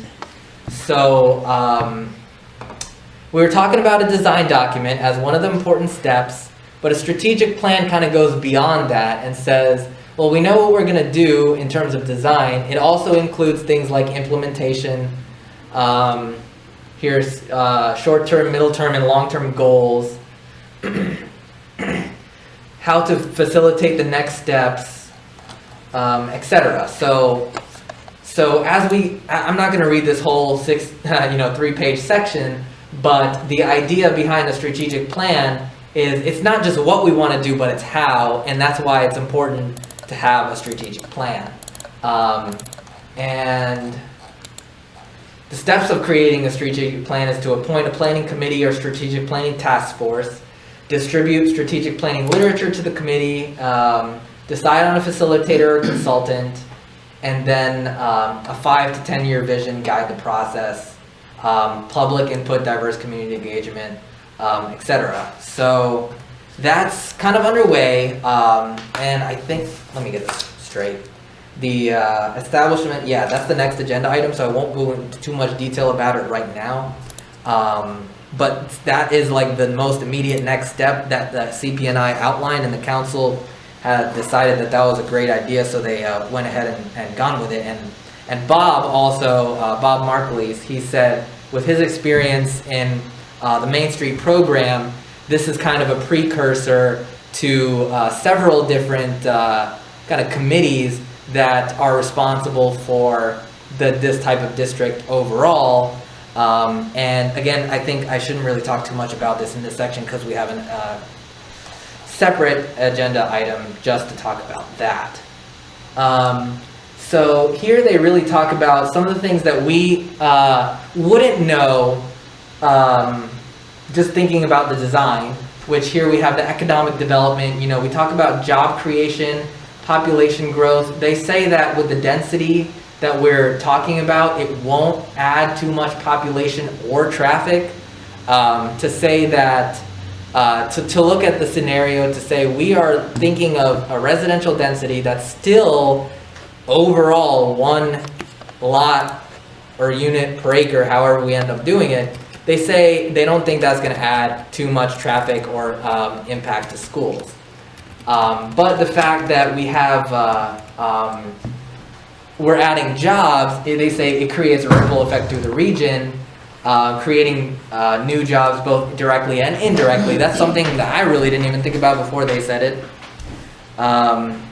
And also we talked about the idea that there are something along the lines of 70 different registered businesses in Marvin, and some of those could be benefited by having an office in the district. We could have not just places for people in Marvin to shop, but places for people who have businesses in Marvin to have a storefront. You Rohit? Yeah. I have not been able to go through all of this, but I've skimmed through a lot of it, and I don't know if they were saying that it won't create a lot of traffic. They're saying you really need a traffic study to determine that, and they're not qualified, so.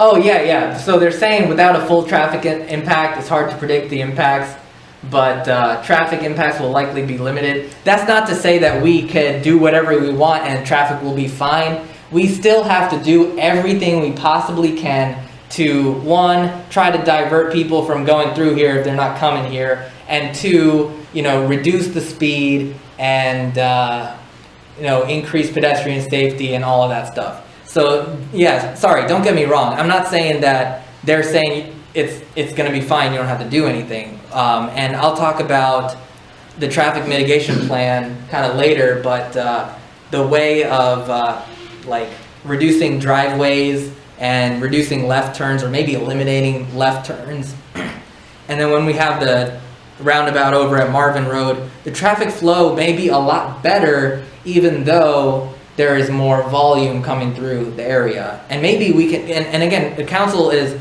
thoroughly discussing, what can we do to make it undesirable to cut through here. They're already talking about what can we do to do that, and some ideas are already underway. So I think we just got agreement from SCDOT today, and I think Christina still has to talk about this, but they're gonna look into allowing us to have no left turns during rush hour at Marvin Road while they build until they build the roundabout. So that will help people, one, help the traffic flow, and two, maybe encourage people to not come through here. And that's kind of the general idea of what we want to do to reduce the traffic impacts for this project when we get to that point. Could you do me a favor? Could you repeat that again? Oh. What I just heard you say about the DOT? Oh yeah, they said they would. We have to flesh this out a little bit, but they do like the idea of having no left turns during rush hour from Newtown Road onto Marvin Road, and that we'll talk about signs and encroachment. So it looks like we're going to be moving forward on that, and Christina will talk about it in detail at the meeting next week. You're kidding! Oh my goodness! Yeah, great news, huh? Was that what when I had proposed that you go down Marvin and you have to turn right, you can't make a left turn on Marvin, and you couldn't make couldn't go straight. What was it? Well, no. They still, I think they're still going to allow the left turn movement from Marvin onto Newtown, but they're going to say during rush hour, no left turns from Newtown. Like if you're coming from South Carolina, you can't turn left onto Marvin Road during rush hour. Oh, okay. Yeah, I remember we talked about that. Wow. All right, great.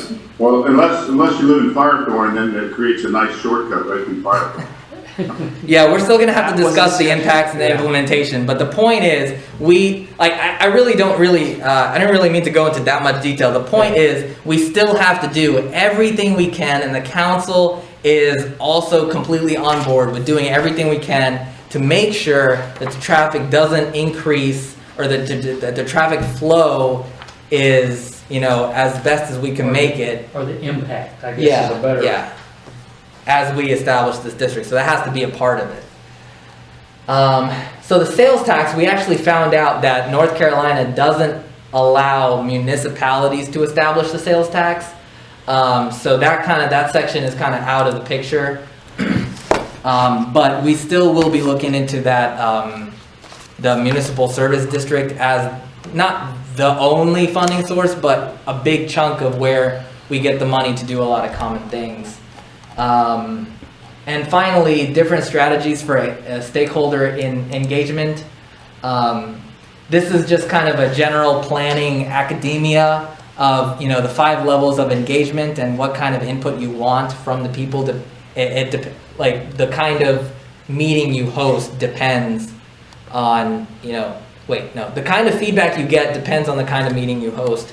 And so they kind of gave us some advice on that too as we create this design, you know, the designs for this district. Yeah. Can I ask, ooh, that's really echoey. Can I ask Bob a question? Can you go back to that grid on meeting types? I'd just be interested to hear from the council as to what level of involvement they're interested in having from the community. So what their goal is. Well, let's see, first off, it's going to be absolutely a total involvement from the community. The first thing is to do this town hall, and that's where this is, this whole presentation here. We were discussing, we'll talk about it, I guess, but presentation of some of the CPNI people possibly being there at the meeting with some graphics to go over this. I mean, it's going to be a long process. It's going to be, you know, again, it's going to be a long process of people buying into this what the community wants. Certainly the property owners are wanting it, but, you know, as we've had a coffee with council, a lot of people have been coming in and quite interested into what is this all about. And, you know, we've all agreed with council that this is going to have to be communicated to the public quite a bit. That's why you're seeing such a step up in emails and such, talking about the village hall, what we're planning. So, no, total involvement from the interest. Mm-hmm. And if I may, I know it shows examples down here, but I kind of want to contextualize this since you're asking. You know, when we put out FAQs, that's kind of in the inform section. And when we had that resident survey, that's like in the consult section. Involve would be like the, what am I doing? Involve would be the committees, and maybe the committees even has to do with collaborate. Say we have a referendum or something like that, that would be in the empower. The place final decision making in the hands of the public, that's an empower section. So we may be in the position to have a referendum or something like that on the village center, but that may not be feasible. But the more types of events you can have in the collaborate and involve section, you know, the better the project will end up being, because more resident input is, you know, involved. But also the more happy that the residents will be, because they know that their input was directly, you know, it directly impacted the project. So that's what we should try to aim for. Try to have, you know, as much involve and collaborate type events as possible. The committee is that, and if we can have charrettes, they would also be in that category. Thanks. I just, and if maybe you could touch on that when we start talking about the strategic planning committee. Yeah. Just like how are we, or whoever is putting this committee together, also engaging neighbors that don't want the village center. I think they could still be a part of the planning process and might actually have some really great ideas in order to kind of meet halfway sometime, you know. Right. To bridge the gap.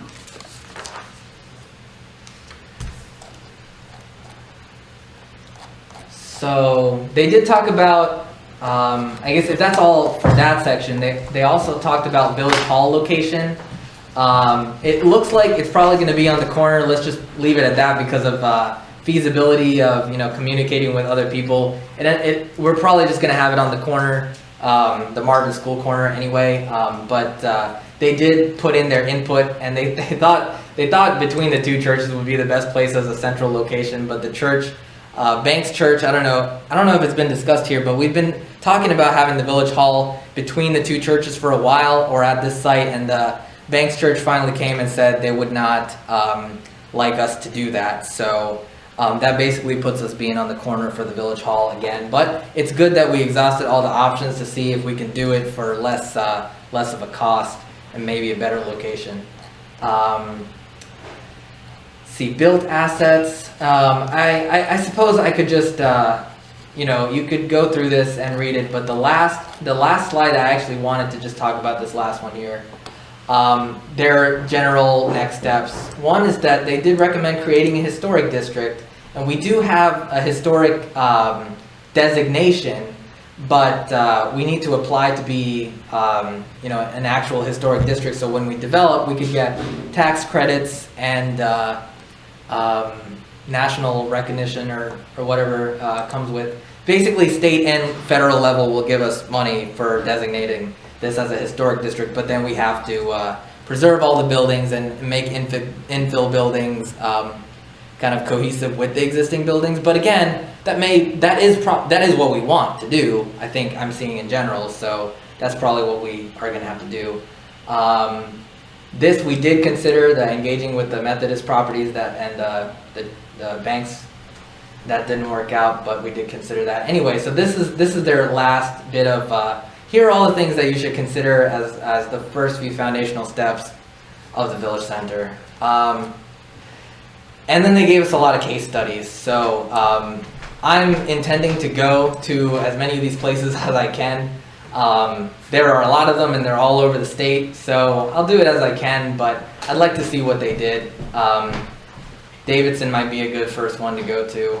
They said, you look at one of these cities and don't think, oh, this is what we think you should do, but rather take, they went through and took little parts of each of these and then told us what they think would work for us. And this one, they like the clustering of commercial uses. You come there and everything is there. For example, this one, they like the general store idea, and they said we should really model the Crane store after this one, etc. And they describe it here, so I'm not going to go through all of them. But that's it for the report in general. And that was a lot, but there's so much here that we just didn't know that we didn't know, and now we do know, and that's just great because we have a foundation to get started on. That was a lot. Are there any questions, comments on this report? Anything about it? Has everybody read it in some depth or looked or perused it or something? I need to go over it. I attended the meetings, so I need to go through this more in depth, to see their recommendation. Yeah. So it was there. Michael, it's a whole lot more in depth than the meetings were. Mm-hmm. Yeah, I heard you say that before, so I will spend the time and go through all 50 pages. I'm definitely gonna put it on my calendar and make time to do the same and go through it closely. Yeah. And we definitely got our money's worth out of it. Yeah. That's true. Maybe we want to, give everybody the entire month to go through this because it came a little late, and maybe table the discussion for next month. Is that a possibility? Yeah. That sounds like a good recommendation. Say that one more time. I think it would be a much more effective conversation with that suggestion, Michael. I don't think we all got a chance to dive into it as much as Table we until next really. meeting. Bring it up next. Table what?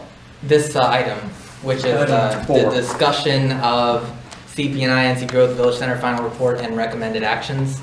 Okay, so table for further discussion? Yeah, we'll table it to next month, and I suppose then, once you have a chance to read it, you get an opinion on what they recommended. We can talk about those recommendations, and we can also talk about, what you think about their next steps.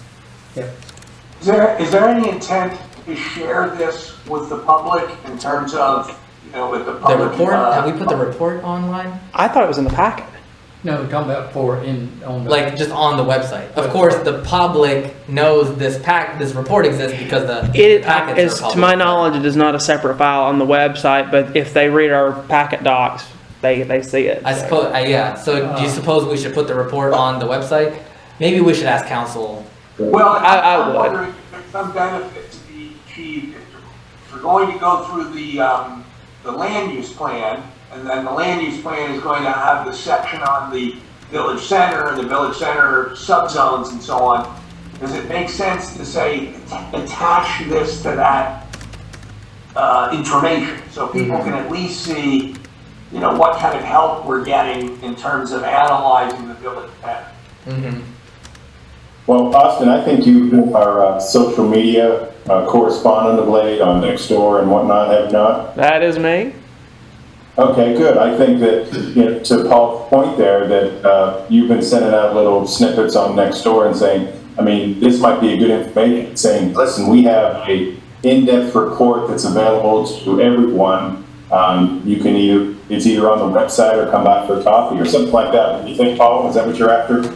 Well, I think a document like this helps people understand that Yep. these are just discussions. These aren't decisions that are made already, right? These are ideas being thrown around. And I think it would help people if they saw that this is the way ideas come along. Mm-hmm. One thing that we have already done is that when CPNI and NC Growth gave their presentation, which meeting was it? I don't recall. July 30th. Yeah, when they gave their July 30th presentation, that presentation is already available online to view, and it's more of a cut down version of this.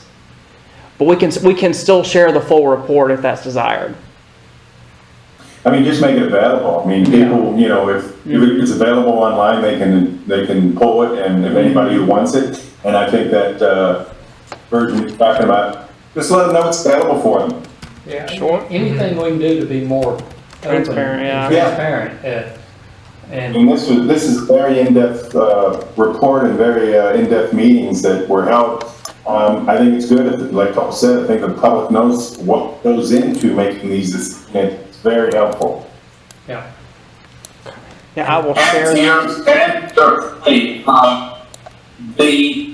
the feedback that has been coming from the public through the Coffee with Council meetings have been, and to what you just said, Paul, there have been people that come in thinking this is all going to happen. It's a reality. You know, it's almost bordering on the threshold of what's the name of the businesses that are coming downtown or in this village district.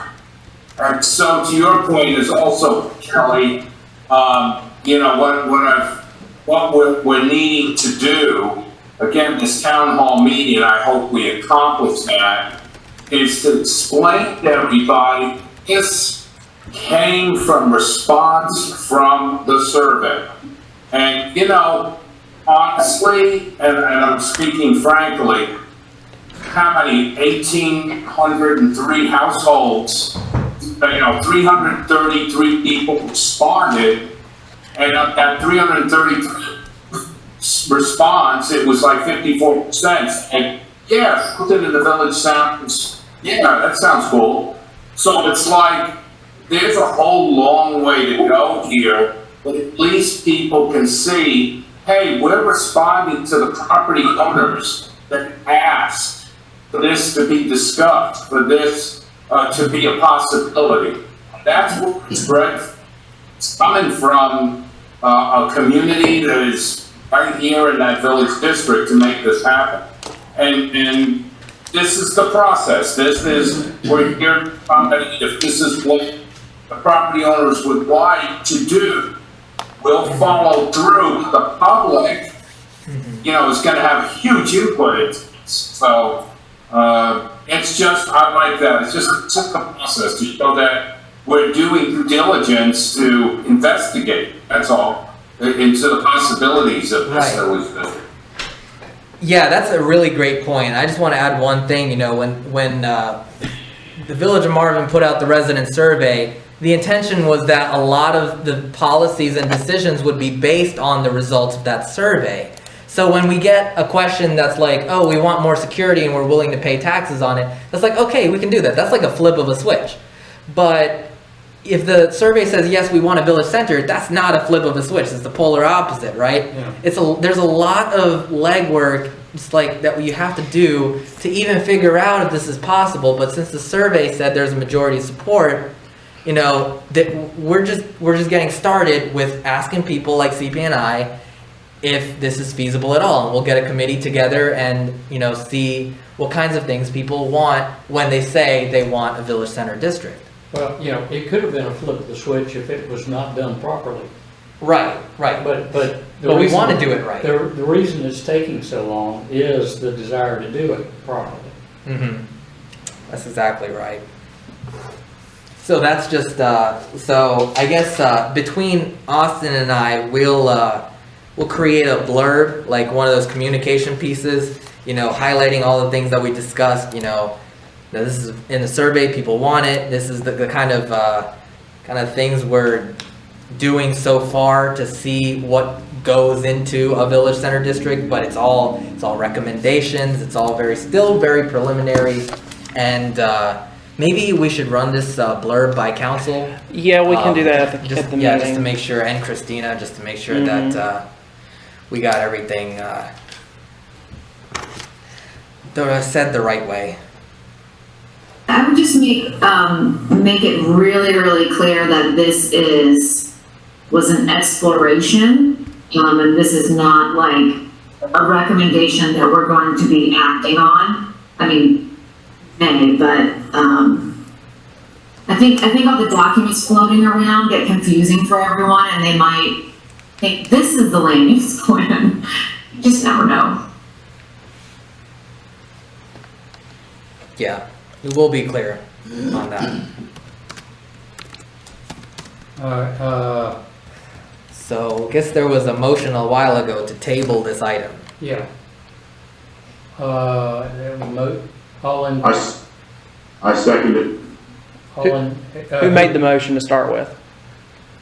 That kind of got lost in this. Yeah, Michael Bell made the motion. all right. Okay. And Mark, you seconded, Yes. all right. So we have a motion on the table, any further discussion? All in favor? I can't see everybody's picture. Yeah, let me stop sharing so that we can see everyone's thumbs ups. Aye. Aye. Okay. Unanimous. Unanimous. Aye. Okay. Thank you. Moving on, which we alluded to, the establishment of the Village Center Strategic Plan Committee. Okay, I need a breather. So as I said a minute ago, one of the most immediate recommendations in this report was to create a committee, and the idea is not that the planning board, would not see it, this discussion, but rather a committee would be consisted of a couple of planning board members, a couple of property owners, and a couple of members of the community at large. And then the goal of this committee would be to end up with the strategic plan that would be the basis for the zoning district and also the implementation of this district. So that said, everything I wanted to say is in that memo. It's been established. We are accepting applications, and as I said, I hope and expect that roughly 2 or 3 planning board members would be on this committee. So if any of you are available, first Thursday evening of each month, and willing to, contribute to this discussion and, be available to do some, light reading between meetings as well, just on planning academia in general, please apply. I have really high hopes and expectations for this committee, and that's all I really have to say about it. Oh, actually, there's one more thing.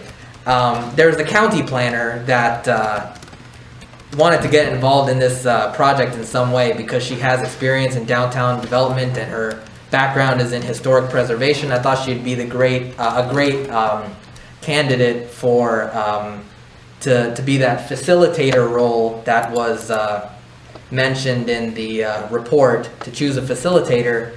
And she'll be talking to the council next week. But one of the reasons I wanted to try to tap someone instead of me is because I know, admittedly, I don't have all of the experience that goes into creating a district like this. My background is in engineering, so you know, some things like architecture and historic preservation, I need someone like her to also be on the team, and so she's willing to do it. So I recruited her, and I think that's all I have to say about it. Do I have any takers already, by the way? Anybody who's interested in being on the committee? This is Melinda.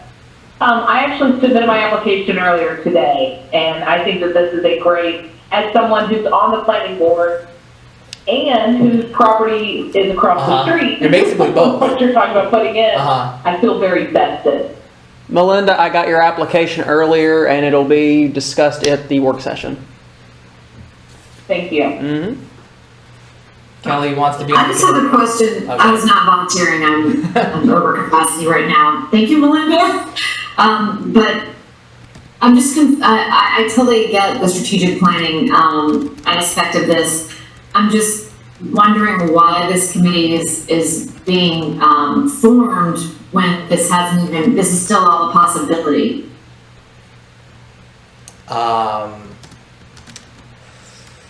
Trying to Good get question. ahead of the game, I guess, you know, and, It feels a little like that. Like, but we haven't even started making decisions, and now we've got a strategic planning committee. I think they probably go hand in hand, though. You know, if we adopt the land use plan, let's say as drafted right now, and then we move into the zoning, et cetera, and then we start doing the strategic planning of how to accomplish it, I think we're behind. Right. I think the fact of the matter is we have a land use plan now, the 2004 land use plan, and it also supports the development of a village center. So regardless of this one being adopted, you know, maybe a few months from now, both the resident survey from last year and the current land use plan support a village center. So even still, the creation of this committee is a preliminary step in reaching this, you know, this kind of, even a year from now, we'll still be kind of laying the foundation.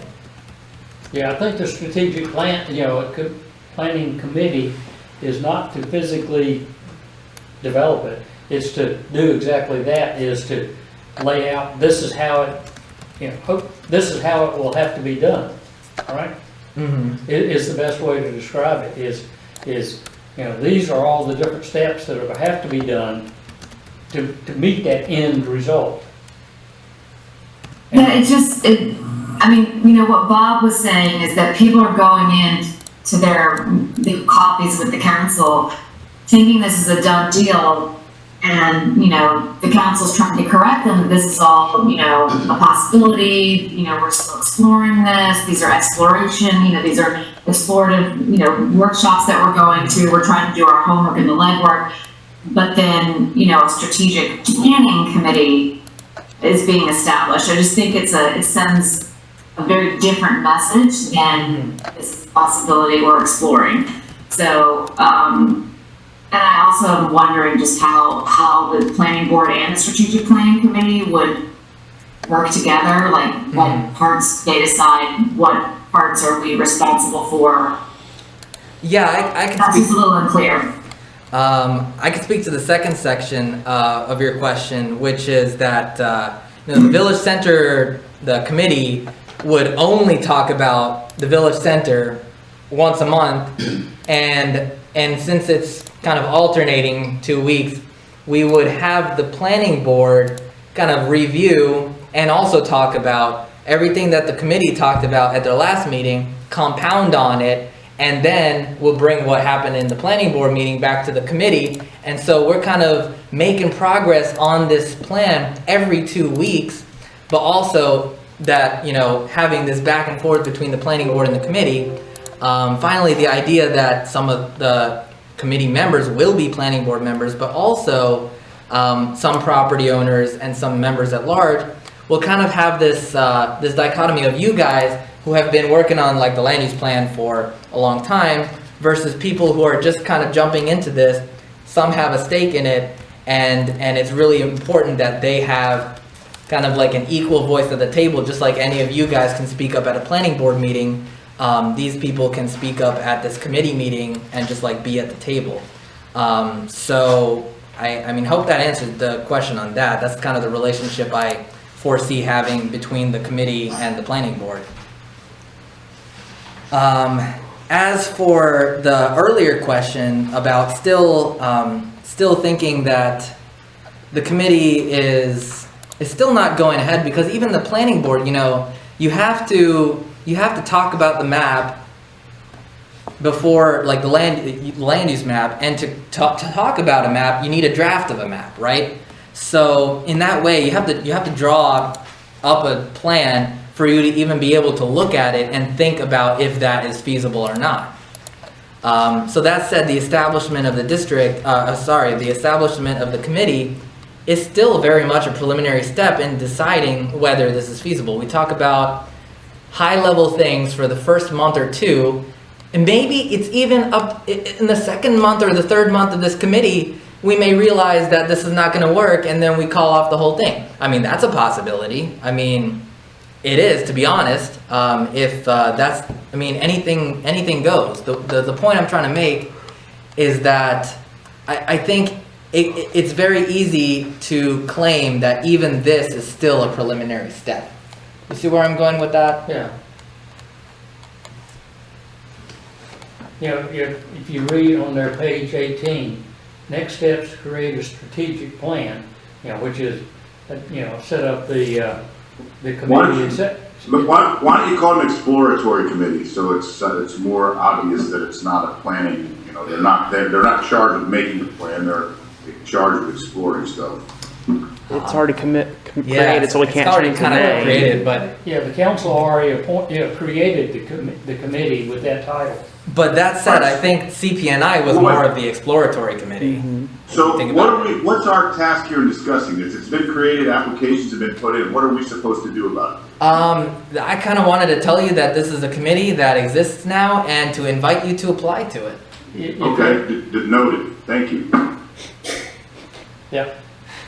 Mark's gonna be somewhere very quickly, obviously. Well, I feel like we're flogging the dead horse here. I mean, the committee's there, it's got applications. I mean, I just don't know what we're supposed to do about it. We need 2 of us on it, right? Well, Yeah, something like that. 2 or 3. It's super. How many they want out to the planning board?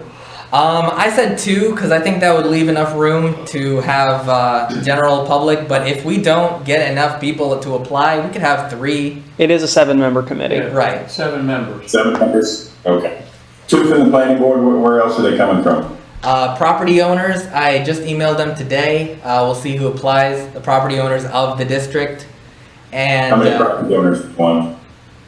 that would be around 2 or 3 as well. And then you're going general And populace. then general public, 2 Marvin. from the, Yeah, population. 2 or 3 from the general population of Marvin, but you have to be a Marvin resident to apply. Great. And then the 7th member would be the county planner. No, she would be the facilitator. She's not a member. So she's not a member. So when I say 2 or 3 planning board members, 2 or 3 Okay. owners, and 2 or 3, I mean, the total will be Okay, 7. so it's 7 plus her. Yeah, 7 plus her. All right, okay. I mean, government loves committees and subcommittees and strategic committees. So, Yeah. you know, we're just. I mean, Or practically all those things. right. I mean, we created a traffic calming committee in 2012, and we're just now getting to the traffic calming policy in 2012. That's next spot. Yeah, so, So You we're know. doing well with working on the land use plans, is what you're saying. yeah. Very much. Yeah, very well, very well. Okay. Not twisting anybody's arm to submit an application. You're just aware of it now. Is- Thank you. Mark, that's all it's for. As Moving on. Mark said, Moving on, discussion of options for the general structure of a village center zoning district. Wow. Sure, yeah. So this is something that has been discussed a lot, and it's been discussed in the context of we don't know what we're doing, we don't know what the pros and cons are of our different options. So, and thinking about this, I think really a really in-depth discussion on this topic might be a little premature. So I wanted to ask if maybe I could just go over what this is, and then maybe we can just table it and talk about it next time. But I guess I'll go over it and then we can talk about if we're going to table it or talk about it right now. Basically, I came up with 4 different types of districts that this village center district could be.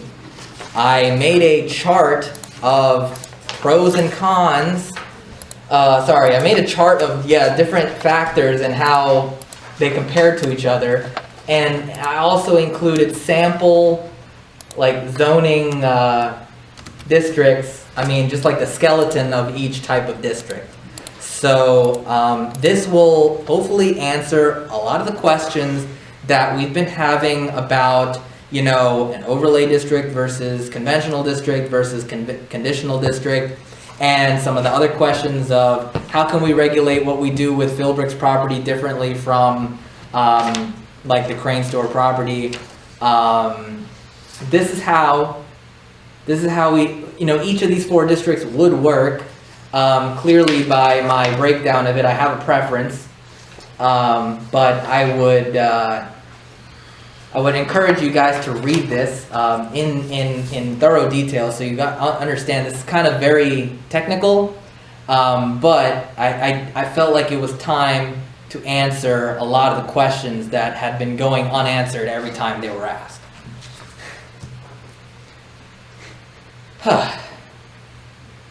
And I'm honest, I didn't study this.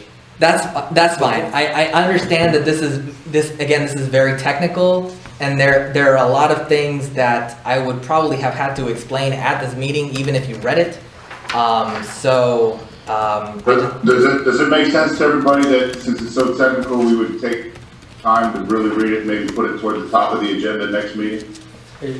Absolutely, that's why I was gonna suggest that we table it till next meeting so that we can study this in depth now.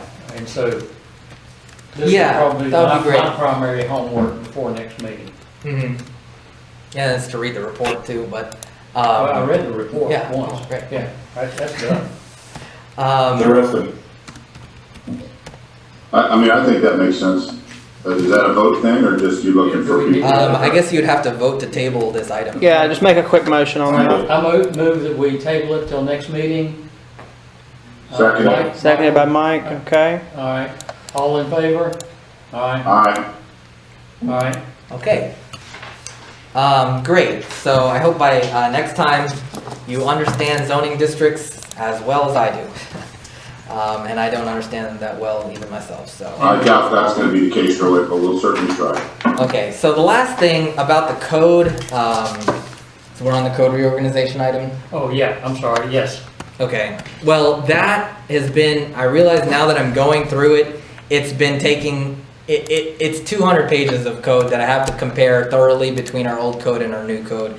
So now that I've actually dived into reviewing it, I realize it's going to take me a really long time.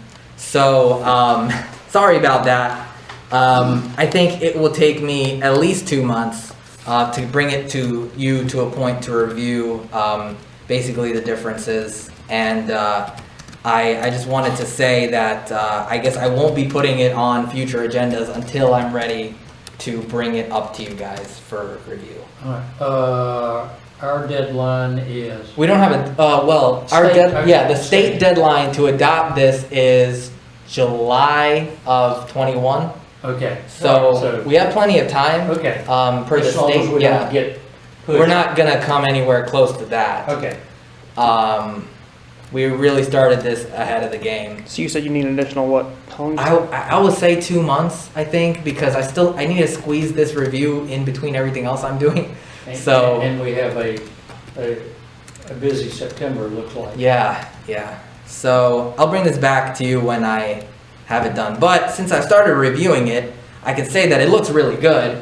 And also the code host, the online system where you can go and look at our ordinances, we've moved to their code host, and it also looks really good. It's really easy for us at a staff level, and it's also really easy to flip through from a public or developer level, and just everything is organized. Everything, like, if you want to know about a specific way of developing or a specific set of regulations, it's all like in the same place, and everything that's not is like hyperlinked. So it's just really it's really good. I'm happy with it, and I can't wait to show you guys the full reorganization.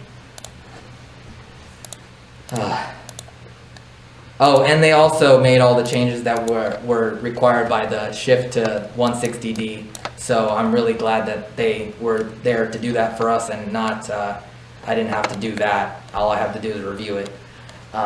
So that's that. Any questions at this point? Okay. Great. Action items. I think there's a long list. Rohit, now you correct me if I've missed any, but Rohit will rework the land use plan definitions and acronyms into a glossary. He will make the requested edits to the land use plan and future land use map. He will print out maps and posters for the town hall meeting / public input meeting. I will post the CPNI NC Growth Village Center final report on the website. Myself and Rohit will create and publish a social media / email communication about the availability of the final report. Yeah. Anything else? I have some action items for the planning board. So Get ready for homework. Yeah, so to review the land use plan and send me any additional things, anything you don't like, just give it a look over and email me anything that you find that you like or don't like that's out of place or whatever. And then Hey, Austin. huh? Austin, since you're the social media, have you thought about getting on Twitter? We have, since Twitter is limited to only 120 characters, considering just 280 the... now? Is it up to 280? I think it is, yeah. Well, But that's still considering the pretty character limitation, just a lot of the things that we do are a little more detail heavy.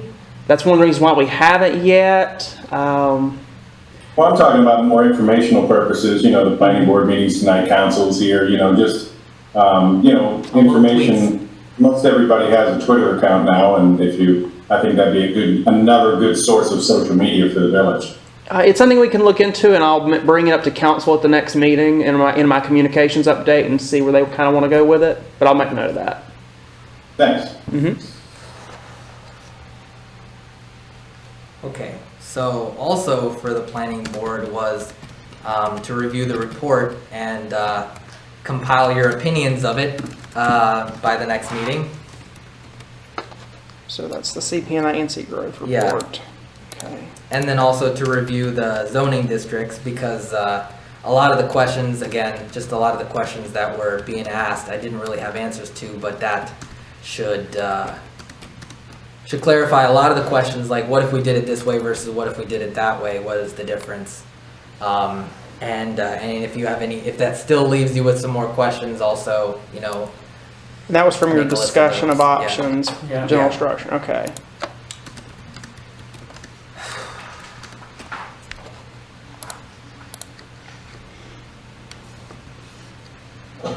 that's it. All right. Planning board comments. I'll start. Kent, I apologize. I totally intended on calling you before tonight and just introducing myself. The last couple of weeks has been different for me and my family, so that's my only excuse, but it's not very good. But glad to have you. And feel free to call anytime, anything you want from me. Everybody else, thank you for everything. Thank you, Austin, for jumping right in where Barbie left off, keeping me straight. And you will never hurt my feelings. So don't worry about that. Starting at the top. Kelly, any comments? Just want to welcome Kent. Kent, I don't know if how's your microphone, if you want to make any comment? Yeah.